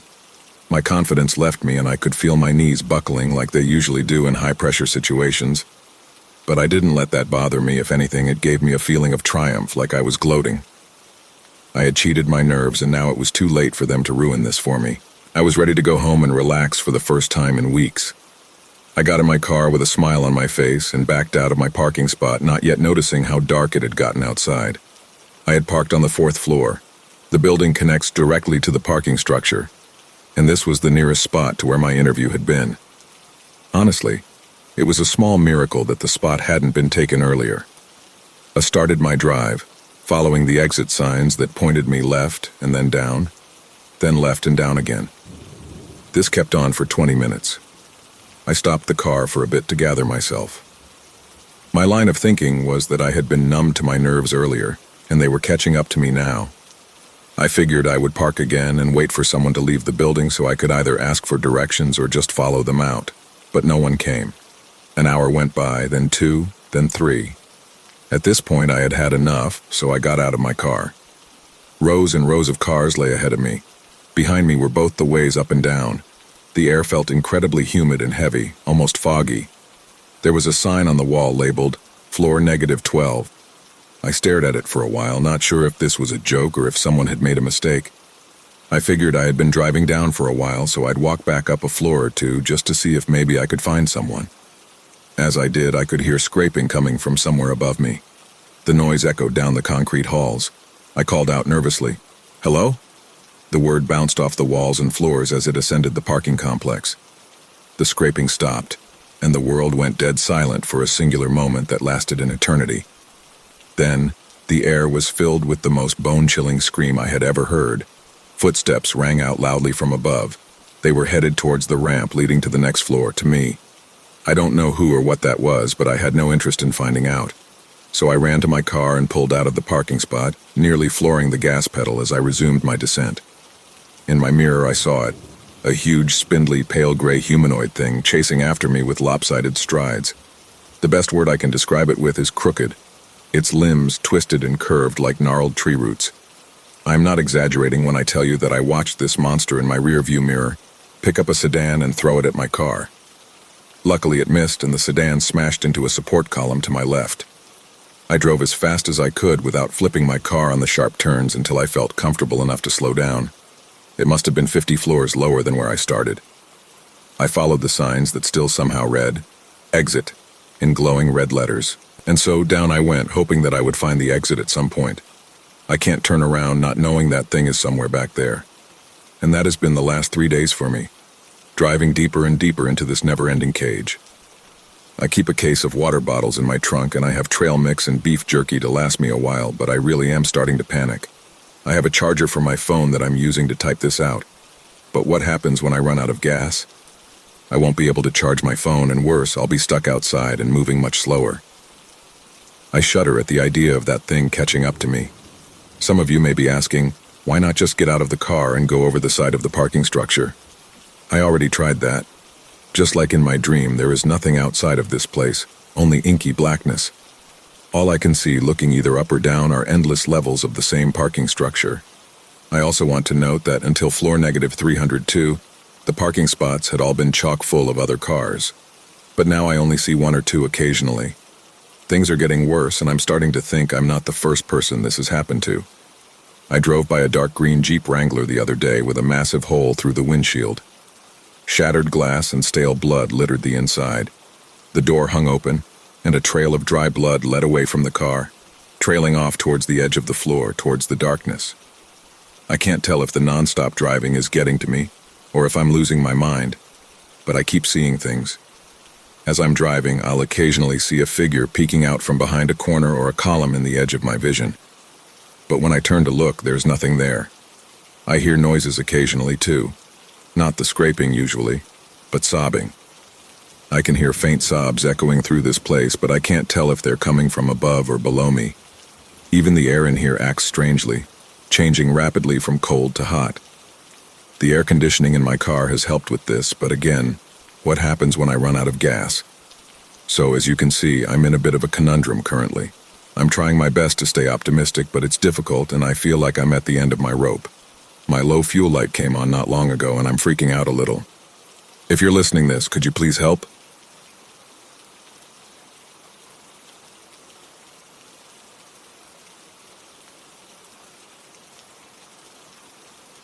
The lake near my house is my favorite place to go for some isolated relaxation time. Some days I just lay in the sun, soaking up the hot rays. Other days I'll walk in the shallows, enjoying the crisp water on my skin. The lake floor is a soggy, muddy, seaweed-covered mess. With each step away from shore, the mud squishes between my toes. The once clear brown water awakens with each footstep.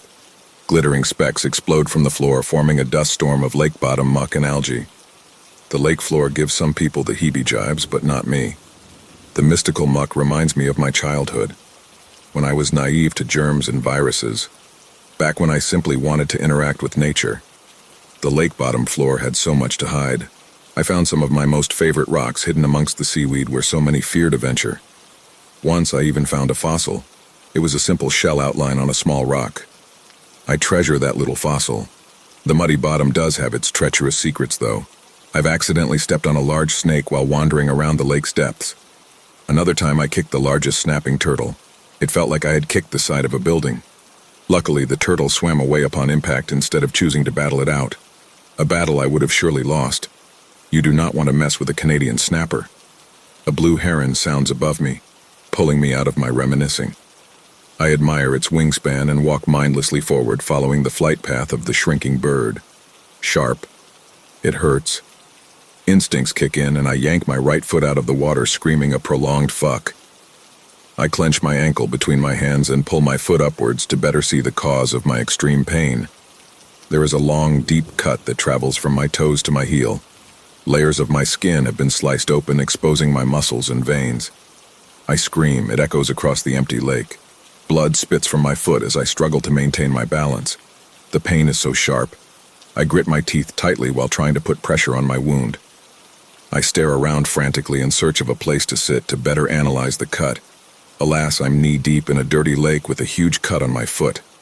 I feel my heartbeat pound with panic as the realization that no one else is here to help me in my time of need.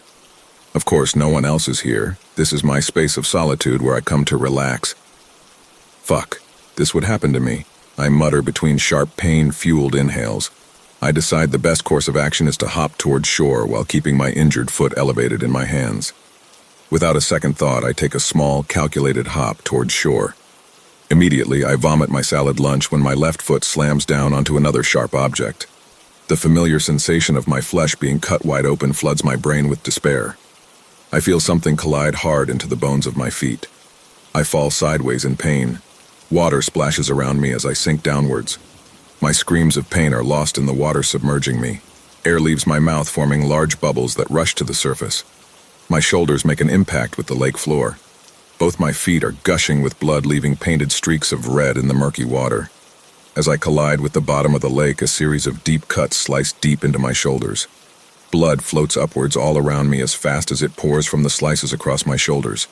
I roll to the left toward shore desperately. I collide with the muddy floor and push myself to the surface with my hands. Nothing sharp, no new cuts. With haste, I check the lake floor further to my left for any sharp objects. Nothing. I roll again towards the left, being careful as my sliced back inches towards the floor. It is hard not to scream in pain with each movement. I wince and stop briefly to check the muddy bottom for anything sharp before continuing to roll to the left. Towards shore, towards help. Finally, I roll onto shore, landing on my stomach. I can hardly breathe. Every muscle in my back hurts. My feet hurt. The wounds in my body burn with a hot sensation, yet I shiver with cold. With shaky hands, I reach slowly behind my back. I feel for the cuts I know are there. A whimper falls from my trembling lips. I cry in pain. With each shiver, my muscles spasm and blood pumps out of my body.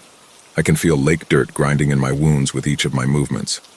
I cry unapologetically and move forward. The sensation of my thick blood pouring from the wounds has me dizzy. So much pain. Survival instincts kick in. I must save myself. My bag is 50 yards away. In my bag is my cell phone. I can call for help. I must reach my bag. It seems so far with my injuries, but it is my only hope. Biting back the pain, I use my knees, chest, and chin to drag my body forward. Each inch I manage to move closer to my bag is agony. Waves of murky lake water splash over my wounds as the sun burns into my back. I spit out grains of sand that I've managed to inhale as I scoot forward across the shore towards my bag. After 10 yards, I lose consciousness. When I wake up, it is nearly nightfall. I stare towards the water for a long time, unable to move.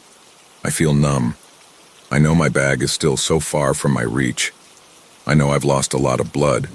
I am prepared for defeat, prepared to die alone on the shore alone. There are no sounds. Even the waves colliding into my failing body have gone silent. Exhaling slowly, I begin to close my eyes, accepting my fate. A strangle ripple echoes beneath the surface of the water, capturing my attention. I watch in horror as the water begins to cyclone downwards, moving rapidly around the silhouette of a man-like creature. The creature climbs to the surface of the water. He is covered in shells, seaweed, and muck. It wields 2 scimitar blades, one in each hand. His face is hidden behind an opaque green blob that resembles an egg sac. Only his black eyes are visible. I swallow hard as it stares at me from the lake with disdain. Fresh blood trickles off the blades of his scimitars into the water surrounding him. The realization that it is my blood coating his blades sends my heart racing. The egg sac clinging to his face blobs up and down with the screech of his laughter.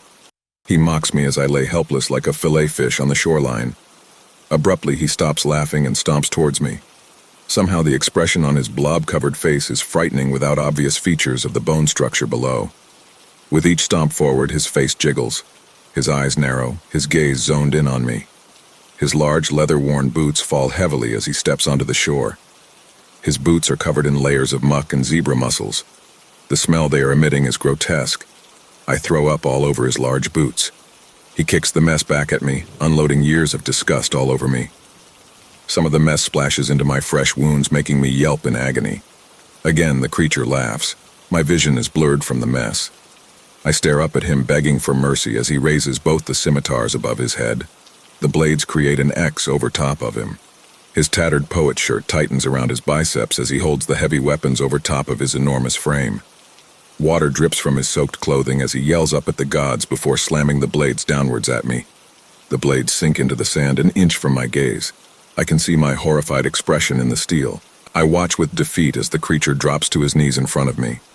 He grabs a fistful of my hair with his algae-coated hand and yanks my head back. His black eyes stare deeply into mine. Despite all my pain, all I can feel is fear. I stare back with wide eyes. A dark drop falls from his eyes onto my bare cheek. Tears, I think to myself. The creature tilts his head with confusion as another dark tear falls from his eyes. These tears are unlike human tears. They don't fall from the corner of the eye. This dark tear falls from the very center of its eye. I can't stop focusing on the peculiarity of this. The tears begin forming faster. Tear after tear of dark liquid pours onto my face from the creature's eyes. The smell is horrible, like the scent of decaying fish on the shoreline. I whimper in agony and the creature stops crying. It is only now that I notice the sac on his face has shrunk substantially. It once was bulbous and full. Now it lay empty across his face. The creature throws me aside and reaches up to his own face. With force, he slowly tears an edge of the egg sac off his face. He pulls slowly, peeling the sac off a few calculated pulls at a time. Strands of gooey skin and muscle string from the egg sac to the creature's face with each tug. A deep groan of pain splutters from the newly exposed mouth of the creature. Layers of his skin peel off with the egg sac showing the fleshed anatomy of a human entity. Dark blood cascades down his jaw to his neck in a flow of putrid pus. For what seems like hours, I watch as the creature removes the egg sac from his face. His dark eyes dim with each tug of flesh from his body. With half the sac removed, the creature tugs a scimitar from the sand and places the blade beneath the sac. He grimaces and slices smoothly through the remainder of the flesh, attaching the sac to his face. The egg sac pulses heavily in his hand like a beating heart in a freshly cracked chest. The creature stares at it with hatred before turning his gaze back to me. I lay on the beach immobilized from my own pain. The black tears covering my face have started to sting like an acid eating at my flesh. I watch in horror as the creature lowers the egg sac to my face. With precision, he lays it across my face. I try to inch away, but my body is too weak. I protest the loudest I can with my frail voice. He ignores me and presses the warm sac flesh to my face. I try to scream, but the sound is muffled by the egg sac. Everything but my eyes is slowly covered by the egg sac. The creature presses down the edges methodically, ensuring the slimy membrane is glued down on my face. With a satisfied look, the creature leans back on his heels and wipes the dark blood off his chin. Already his skin has started to change where the egg sac once resided. It is healing at an alarming rate. Not only healing, it seems to be transforming. It is captivating to watch the creature begin to morph as I lay in the sand struggling to breathe beneath the sac. Even the dark eyes he possesses begin to lighten, shift, mold into the eyes of a much more human figure. If it wasn't for the sensation of thousands of small, sharp teeth biting into my face, I could have watched the creature change for hours. Beneath the egg sac, I could feel little mouths feeding hungrily on the black tears covering my skin. The teeth clamp down on my flesh and hold their grip. I can feel their little tongues lap hungrily at the tears as they merge with my flesh. I panic and try to rip the egg sac off, but before my fingers reach my face, the creatures smack me over the head with the handle of the scimitar. When I wake up, I find myself lying on the beach staring up at a star-filled sky. The pain in my body and face is gone. The cold night air bites at my skin, forming goosebumps all over me. I shiver and reach towards my face in memory of the horrible nightmare that was the creature of the lake. My fingers collide with a gooey surface, slick and smooth. The egg sac pulses against my fingertips, making me scream in horror. The vibration of my scream makes the angry teeth monsters bite down with vigor into my flesh. My eyes widen in pain. I try to tear the egg sac off my face, but the pain is excruciating. I frantically search the dark beach for the creature that attached this thing to my face. I find him. He is wearing my backpack. He looks more like a human now than before. He looks a lot like me. He smiles at me and tips his hat politely. I stand and sprint towards him, but in an instant he has vanished. His two scimitars are stuck in the sandy beach where he once stood. Beneath the blades are two pieces of parchment paper rolled up and tied with ribbon. One ribbon is orange, the other is purple. I sob quietly as I fall to my knees and pull the parchment paper free of the scimitar blade. With haste, I pull at the purple ribbon and unroll the parchment paper. As the words reveal themselves, the orange ribbon parchment paper dissipates into thin air. I begin to sweat with panic, not realizing I had a choice between one parchment or the other. I feel my eyelids grow heavy with tears. A black oily tear pools down my face onto the parchment. I gasp in surprise, realizing now that I now possess the eyes of the creature. I close my eyes tightly, trying to compose myself before opening them to read the words scribbled on the parchment. The curse of Crimson Lake is yours.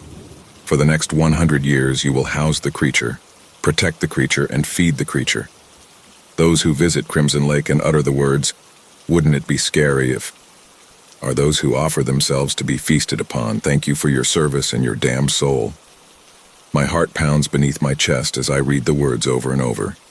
My black tears fall faster onto the parchment, rendering the words illegible. I wipe the dark tears off onto my sleeve, only to realize I am now dressed in the creature's poet's shirt. I drop the note and scramble backwards away from the scimitars. I shake my head violently while struggling to peel the egg sac off my face. The little mouths bite down harder, making me shake in agony.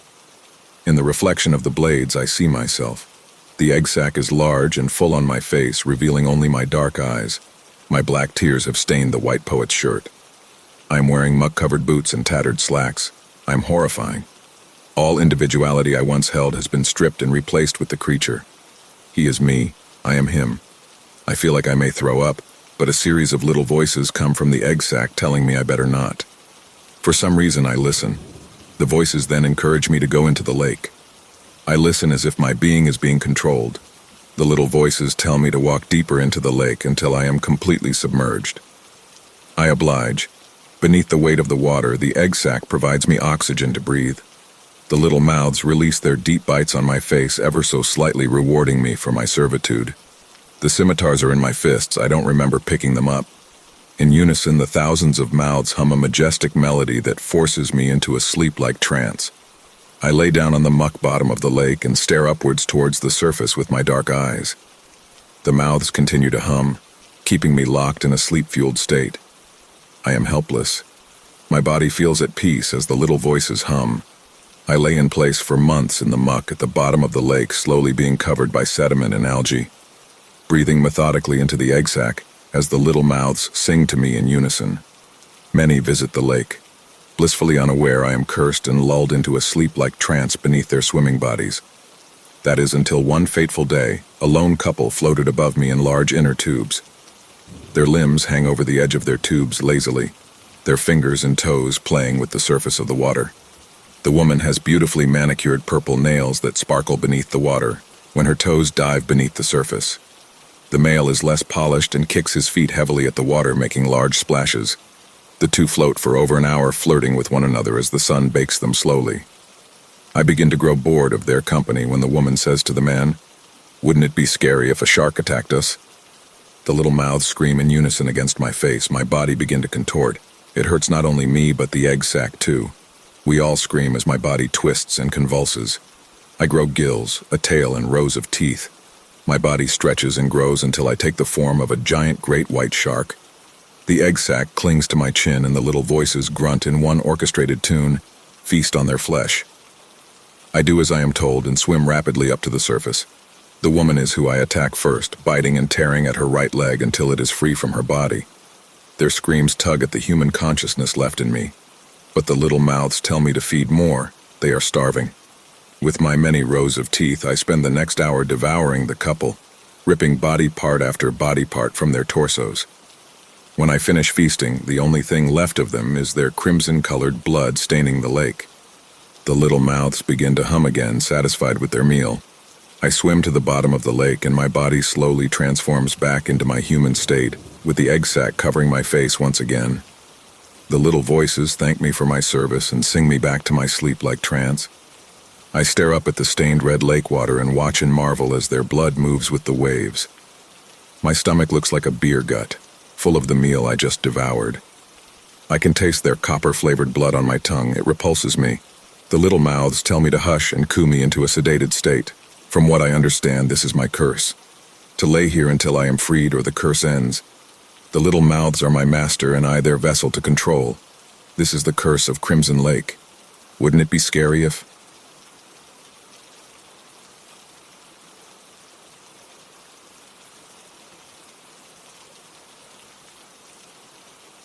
Melvin was bullied relentlessly.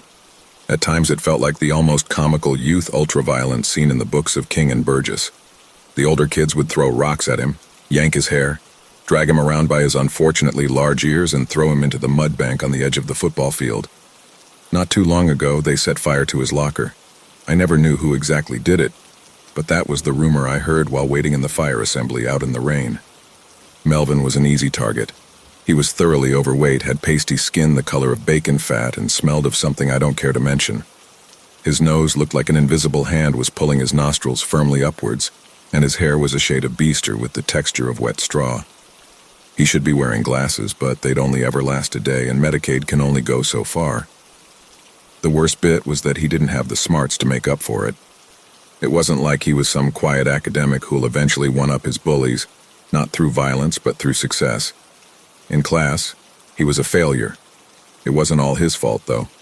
Our school was pathetically underfunded, and Melvin had no way of getting the extra help he needed. He lived on the other side of the tracks, a caravan park on the edge of town that my mother warned me never to go near. I didn't know much about his home life until it was all over the news. Melvin did have one thing he excelled in, though. When I was younger, around 5 or 6, I was actually good friends with him. That was before it became common law not to be associated with him. Any time I spent with him, he'd shower me in bug facts. Even now, whenever he had a moment of solace at school, he'd spend it crouched in the corner of the yard, digging through the earth with his rusted fork. Any insects he found, he'd store away in a little plastic bag he brought everywhere with him. He would fill that bag with just about any small creature he got his hands on. Then, when it was almost full, he'd seal it and turn its contents into a fine mush with a rock. For the rest of the week, you'd never see him without that bag. That is, until someone inevitably took it from him, and he had to begin the process all over again. Now, nobody liked Melvin. I didn't either. Not that I felt the need to violently show it. If you had told me last year that I'd end up spending my summer hanging out with him, I probably would have spat on you. It started with a little girl's bike. Me and my friends were dicking around in my cul-de-sac when Chet, the anthropomorphic glue that kept our friend group together, decided it would be funny to steal the bicycle of my neighbor's 5-year-old daughter. We egged him on, and he went through with it, and spent the rest of the day riding around on it. By the evening, he'd gotten tired of it and dumped it on the edge of the creek. As soon as I returned home, my mother confronted me about it. Apparently, that little girl spent the entire day bawling her eyes out in the middle of the street. Admittedly, I snitched immediately. Chet ended up being fined an amount he never told us. After it came out that I was the one who grassed, I was persona non grata. Within the week, I knew what it was like to be Melvin. I spent yard time standing on my own, lamenting. Still, I never tried to find a friend in Melvin, thought I wouldn't have to stoop that low. This all carried on until the summer and beyond. By mid-June, social solitary confinement was getting to me. I thought long and hard about extending an olive branch to Melvin, but always decided against it. Eventually, my mind was made up for me. One morning, my mother woke me up around noon and told me that there was a friend waiting for me at the door. I leapt out of bed, hoping it was someone from my old posse, maybe even Chet coming to make up. Instead, I found Melvin awkwardly standing on my front porch. "What do you want?" I launched into an interrogation. "I was wondering if you'd come play with me today," he told me in his low, nasally voice. After a minute of internal debate, I thought, fuck it. I shouted to my mom that I'll be back before dinner and left to spend the day with Melvin. Our first conversation together felt like dialogue from one of those shitty How to Make Friends books. He attempted some polite icebreakers, told a few bad jokes, and offered me a piece of apple-flavored chewing gum. I declined since the packet had a bit of a stain on it. Before long, our interactions began to resemble normal. We made our way down to the creek, chatting and hitting things with sticks. Melvin is an interesting guy once you get to know him. Apparently, he did live in the trailer park, but not in a trailer. His stepdad was the landlord, and they lived in a large house at the head of the grounds. His mother worked long hours at some place or another, and Melvin spent a lot of time home alone.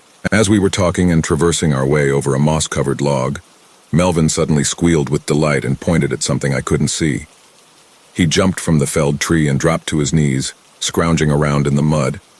I crouched next to him and watched in awe as he pulled out the largest, thickest grub I'd ever seen out from under a leaf.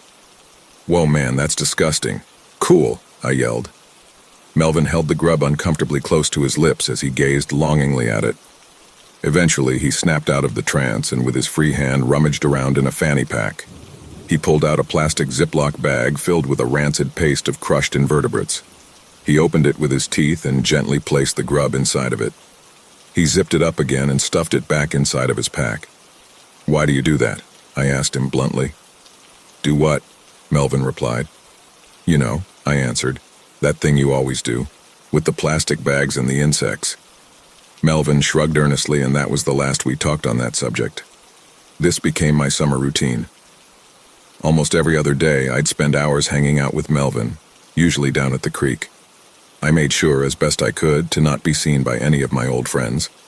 If it came out that I was spending my time with Melvin, any last hopes I had of clawing back my popularity were done for. On this particular day in July, me and Mel were walking to our usual spot. I peeped over the brow of a small yet steep hill just before he did.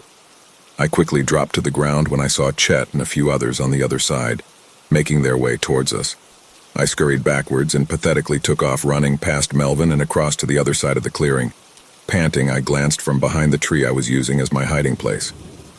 I watched Chet and the gang lock eyes with Melvin as she climbed down from the slope. Before he could run like me, they pounced on him.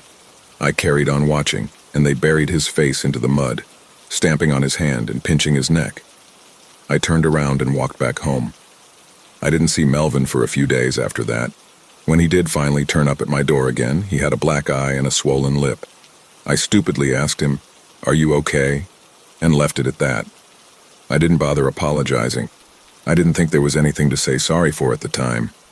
It was that day he suggested we should hang out at his house. I was reluctant, but seeing the state he was in, I understood his reasoning. Despite my mother's warning, I followed Melvin to the trailer park. It was as run down as I imagined. Bits of scrap metal and old cars were strewn across the front lawns of the caravans. From old wire hung wet clothes that dripped a slow rain onto the already sodden earth underneath. I would have believed you if you told me the place was abandoned. Melvin's house emerged further down the trail.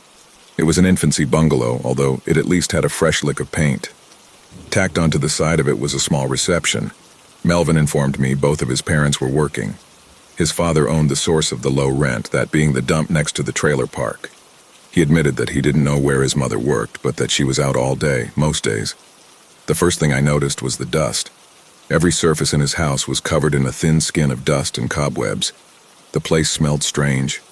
I honestly couldn't think of a better adjective for it. The wallpaper was completely mismatched, and when I looked more closely at the dozens of pictures hanging up, I realized that each of them seemed to display a different family. I was too preoccupied during the rest of our time together to ask him about it. We had drinks and snacks, of which he seemed to have an endless supply of both. We realized that we both were big fans of the same trading card game, so a few hours of that scorching hot day were spent in his room playing it. He had some pretty rare, expensive cards in his collection, and every time his back was turned, I made sure to pocket one. Melvin's room was a mess. It stank of piss, and the corners were decorated with black mold. Clothes were everywhere, as were roaches. If one ever scuttled in front of him, he'd crush it with his fist and smear the mushed remains against his trouser legs to clean it from his hand. It was around this point I decided that spending the summer on my own wasn't all that bad. After we'd finished up with all the activities he could strain out of my visit, I excused myself to go home. "Wait," he shouted, grabbing my wrist as I walked outside. "What?" I said through gritted teeth as I tried to politely pull myself free from his grasp. "There's something I really wanted to show you," he snorted. "I can't believe I haven't brought my best friend to see it yet," I sighed. "What do you want to show me, Melvin?" "My maggot farm," he said, and began to lead me to it. The heat outside was much more bearable than it had been earlier, but still thoroughly uncomfortable. Melvin ignored the rest of my questions, instead opting to silently drag. We ended up at the far corner of the trailer park.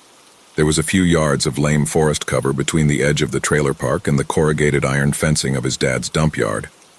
A portion of the rusted fence had collapsed, and on top of it was an old white water tank, as well as a myriad of other smaller pieces of trash. The tank was around 4 feet high and 6 feet wide, not including the lid. I stood back and watched Melvin struggle to push the immense metal lid off the top of the tank. I chuckled to myself and looked around. I only now realized how secluded we were. Before I could ask Melvin if he wanted any help, the lid fell back enough to release the foulest smelling odor I've ever known, before or since. It made me physically recoil and gag. I quickly covered my mouth and nose with my baseball cap. "What the actual fuck, Melvin?" I said, muffled by the fabric. "It's my maggot farm," Melvin told me. "I've been working on it for some time now. I collect roadkill a lot. I leave them to fester in this drum, and after a while it becomes filled with maggots. Come have a closer look." I stared in pure shock at Melvin. He looked like a prideful child, finally getting to share his glittery art piece with his parents. When I didn't immediately take a peek at it, he spoke again, more forcefully this time. I said, "Come take a look." Reluctantly, I took 2 steps forward and glanced quickly over the metal rim, intent on getting it over with. For a second, I thought my mind was playing tricks on me. I had to look again, longer this time, to make sure. The tank was full of rotting meat. Intestines and bits of fur and bone fragments added an extra texture to the rancid soup. A bizarre yellow, oily liquid pooled around the flesh. Worst of all, it was infested with countless maggots. The tiny white stubs squirmed in their viscous home. Clusters of holes gave way to more and more eggs, ready to hatch a new generation of maggots. Eventually, they'd become flies and start the process all over again.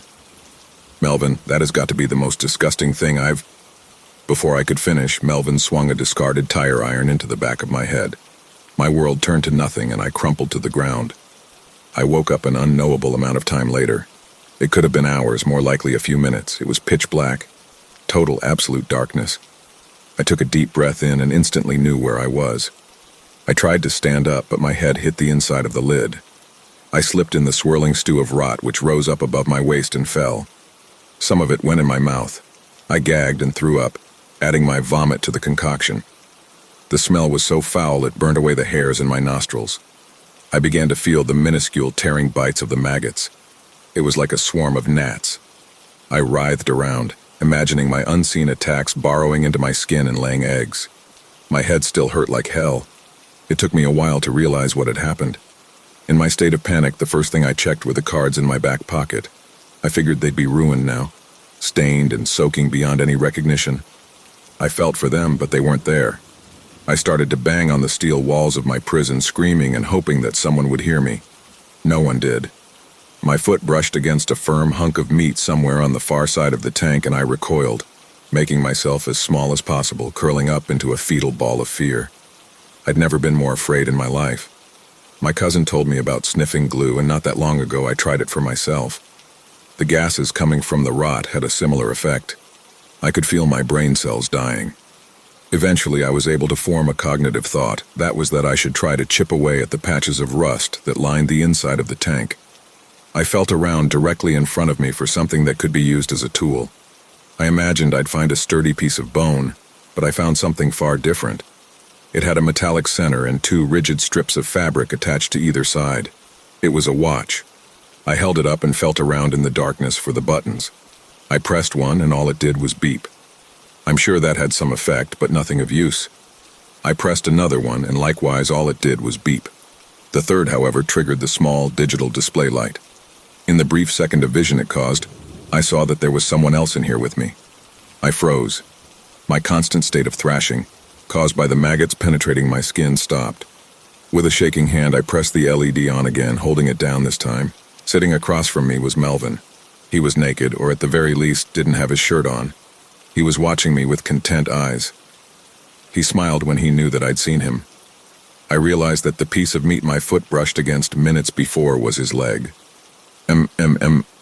I was a mess. I struggled to form basic thoughts, let alone a challenging question. "What the fuck?" was all I managed to spit out. Melvin giggled to himself but said nothing. Instead, he went back to picking maggots out from their bloody nest and stuffing them in his mouth. I began to gag and heave again. There was physically nothing left in me to throw up, so instead my vomit was composed of stomach acid and bile. Once I was finished spilling my guts, I remembered the plan. I shoved the watch into my pocket, not wanting to have to look at Melvin anymore. I felt around in the sludge and almost immediately found what I was looking for. It was a chunk of jagged jawbone from the skull of a deer or large dog. I turned and started to scrape it against a patch of brittle rust. Gradually, I felt layers of oxidized metal flakes peel off. Finally, with a powerful stab, I pushed the bone straight through it. A small olive-sized hole let in the first ray of natural light in what felt like forever. I quickly pressed my mouth against the hole, accidentally breathing in tiny shards of rust as I gasped for fresh air. While I pressed my body against the walls of the drum, I felt something below me. I couldn't reach with my hand, but my shin brushed against yet another patch of rust. It was right at the base, where a bad welding job attached the two main parts of the water tank. With my mouth still clasped around freedom, I kicked violently at the fragmenting barrier. Moving my legs was like trying to run in a vat of molasses. Again and again and again I kicked at it until finally my foot broke through. I was filled with hope and stamped at the loose debris, trying desperately to create an opening large enough for me to squeeze through. The fetid liquid oozed out as the gaping wound in the side of the tank grew wide enough for a 12-year-old to pull himself through. "Hey, hey!" Melvin roared from right behind me. I ignored him and took a deep breath from the smaller of the two holes. I pinched my nose, closed my eyes, and plunged beneath the rotting surface. I left my baseball cap behind me as I felt around for my exit. I grabbed the rim, cutting my hand on the sharp edges. I yanked myself down and finally, out. Like a newborn, my head, covered in filth, erupted from the steel womb. It was followed by my two arms, which grabbed onto the grass in front of me. I began pulling myself out. My forward motion stopped at my waist. I was stuck fast, tearing clumps of grass from the sodden earth as I tried desperately to free myself. Suddenly, I felt someone grab my foot. Melvin was trying to drag me back in. I screamed and planted my hand on either side of the entrance, painfully pushing myself forward. I kicked back, struggling against his vice-like grip. Finally, the sole of my shoe made contact with his jaw. The momentum of the strike propelled me from the drum and sent me tumbling out onto the rot-soaked ground. As soon as I was free, I bolted. I staggered to my feet and ran as fast as my weary body could manage. I plodded through the tangled foliage, narrowly avoiding a discarded washing machine. I didn't look back as I streaked past the trailers, their occupants watching me in confusion and disgust. I cut through the creek, not wanting anyone to see me in this state. I emerged near my house and walked the last few yards, exhausted. This took place in the summer of 1995 and was a pivotal moment in my life. I go to therapy often, not only because of the events of that day, but it does tend to come up in almost every session. My mother was so disturbed by what happened to me, she rang the police. A cop turned up at my house to talk to. He was trying to figure out exactly what had happened. Once I spewed my account and he finished his coffee, he thanked us and turned to leave. Just before he did, he spotted the digital watch in the kitchen bin. It was the one that had been in my pocket since the incident, the one my mother threw away along with my ruined clothes. He turned white when he saw it. He grabbed some tissue paper and wrapped his hand in it, picking up the filth-covered watch which had, to the cop, an oddly familiar gecko pattern on the straps. "Where did you find this?"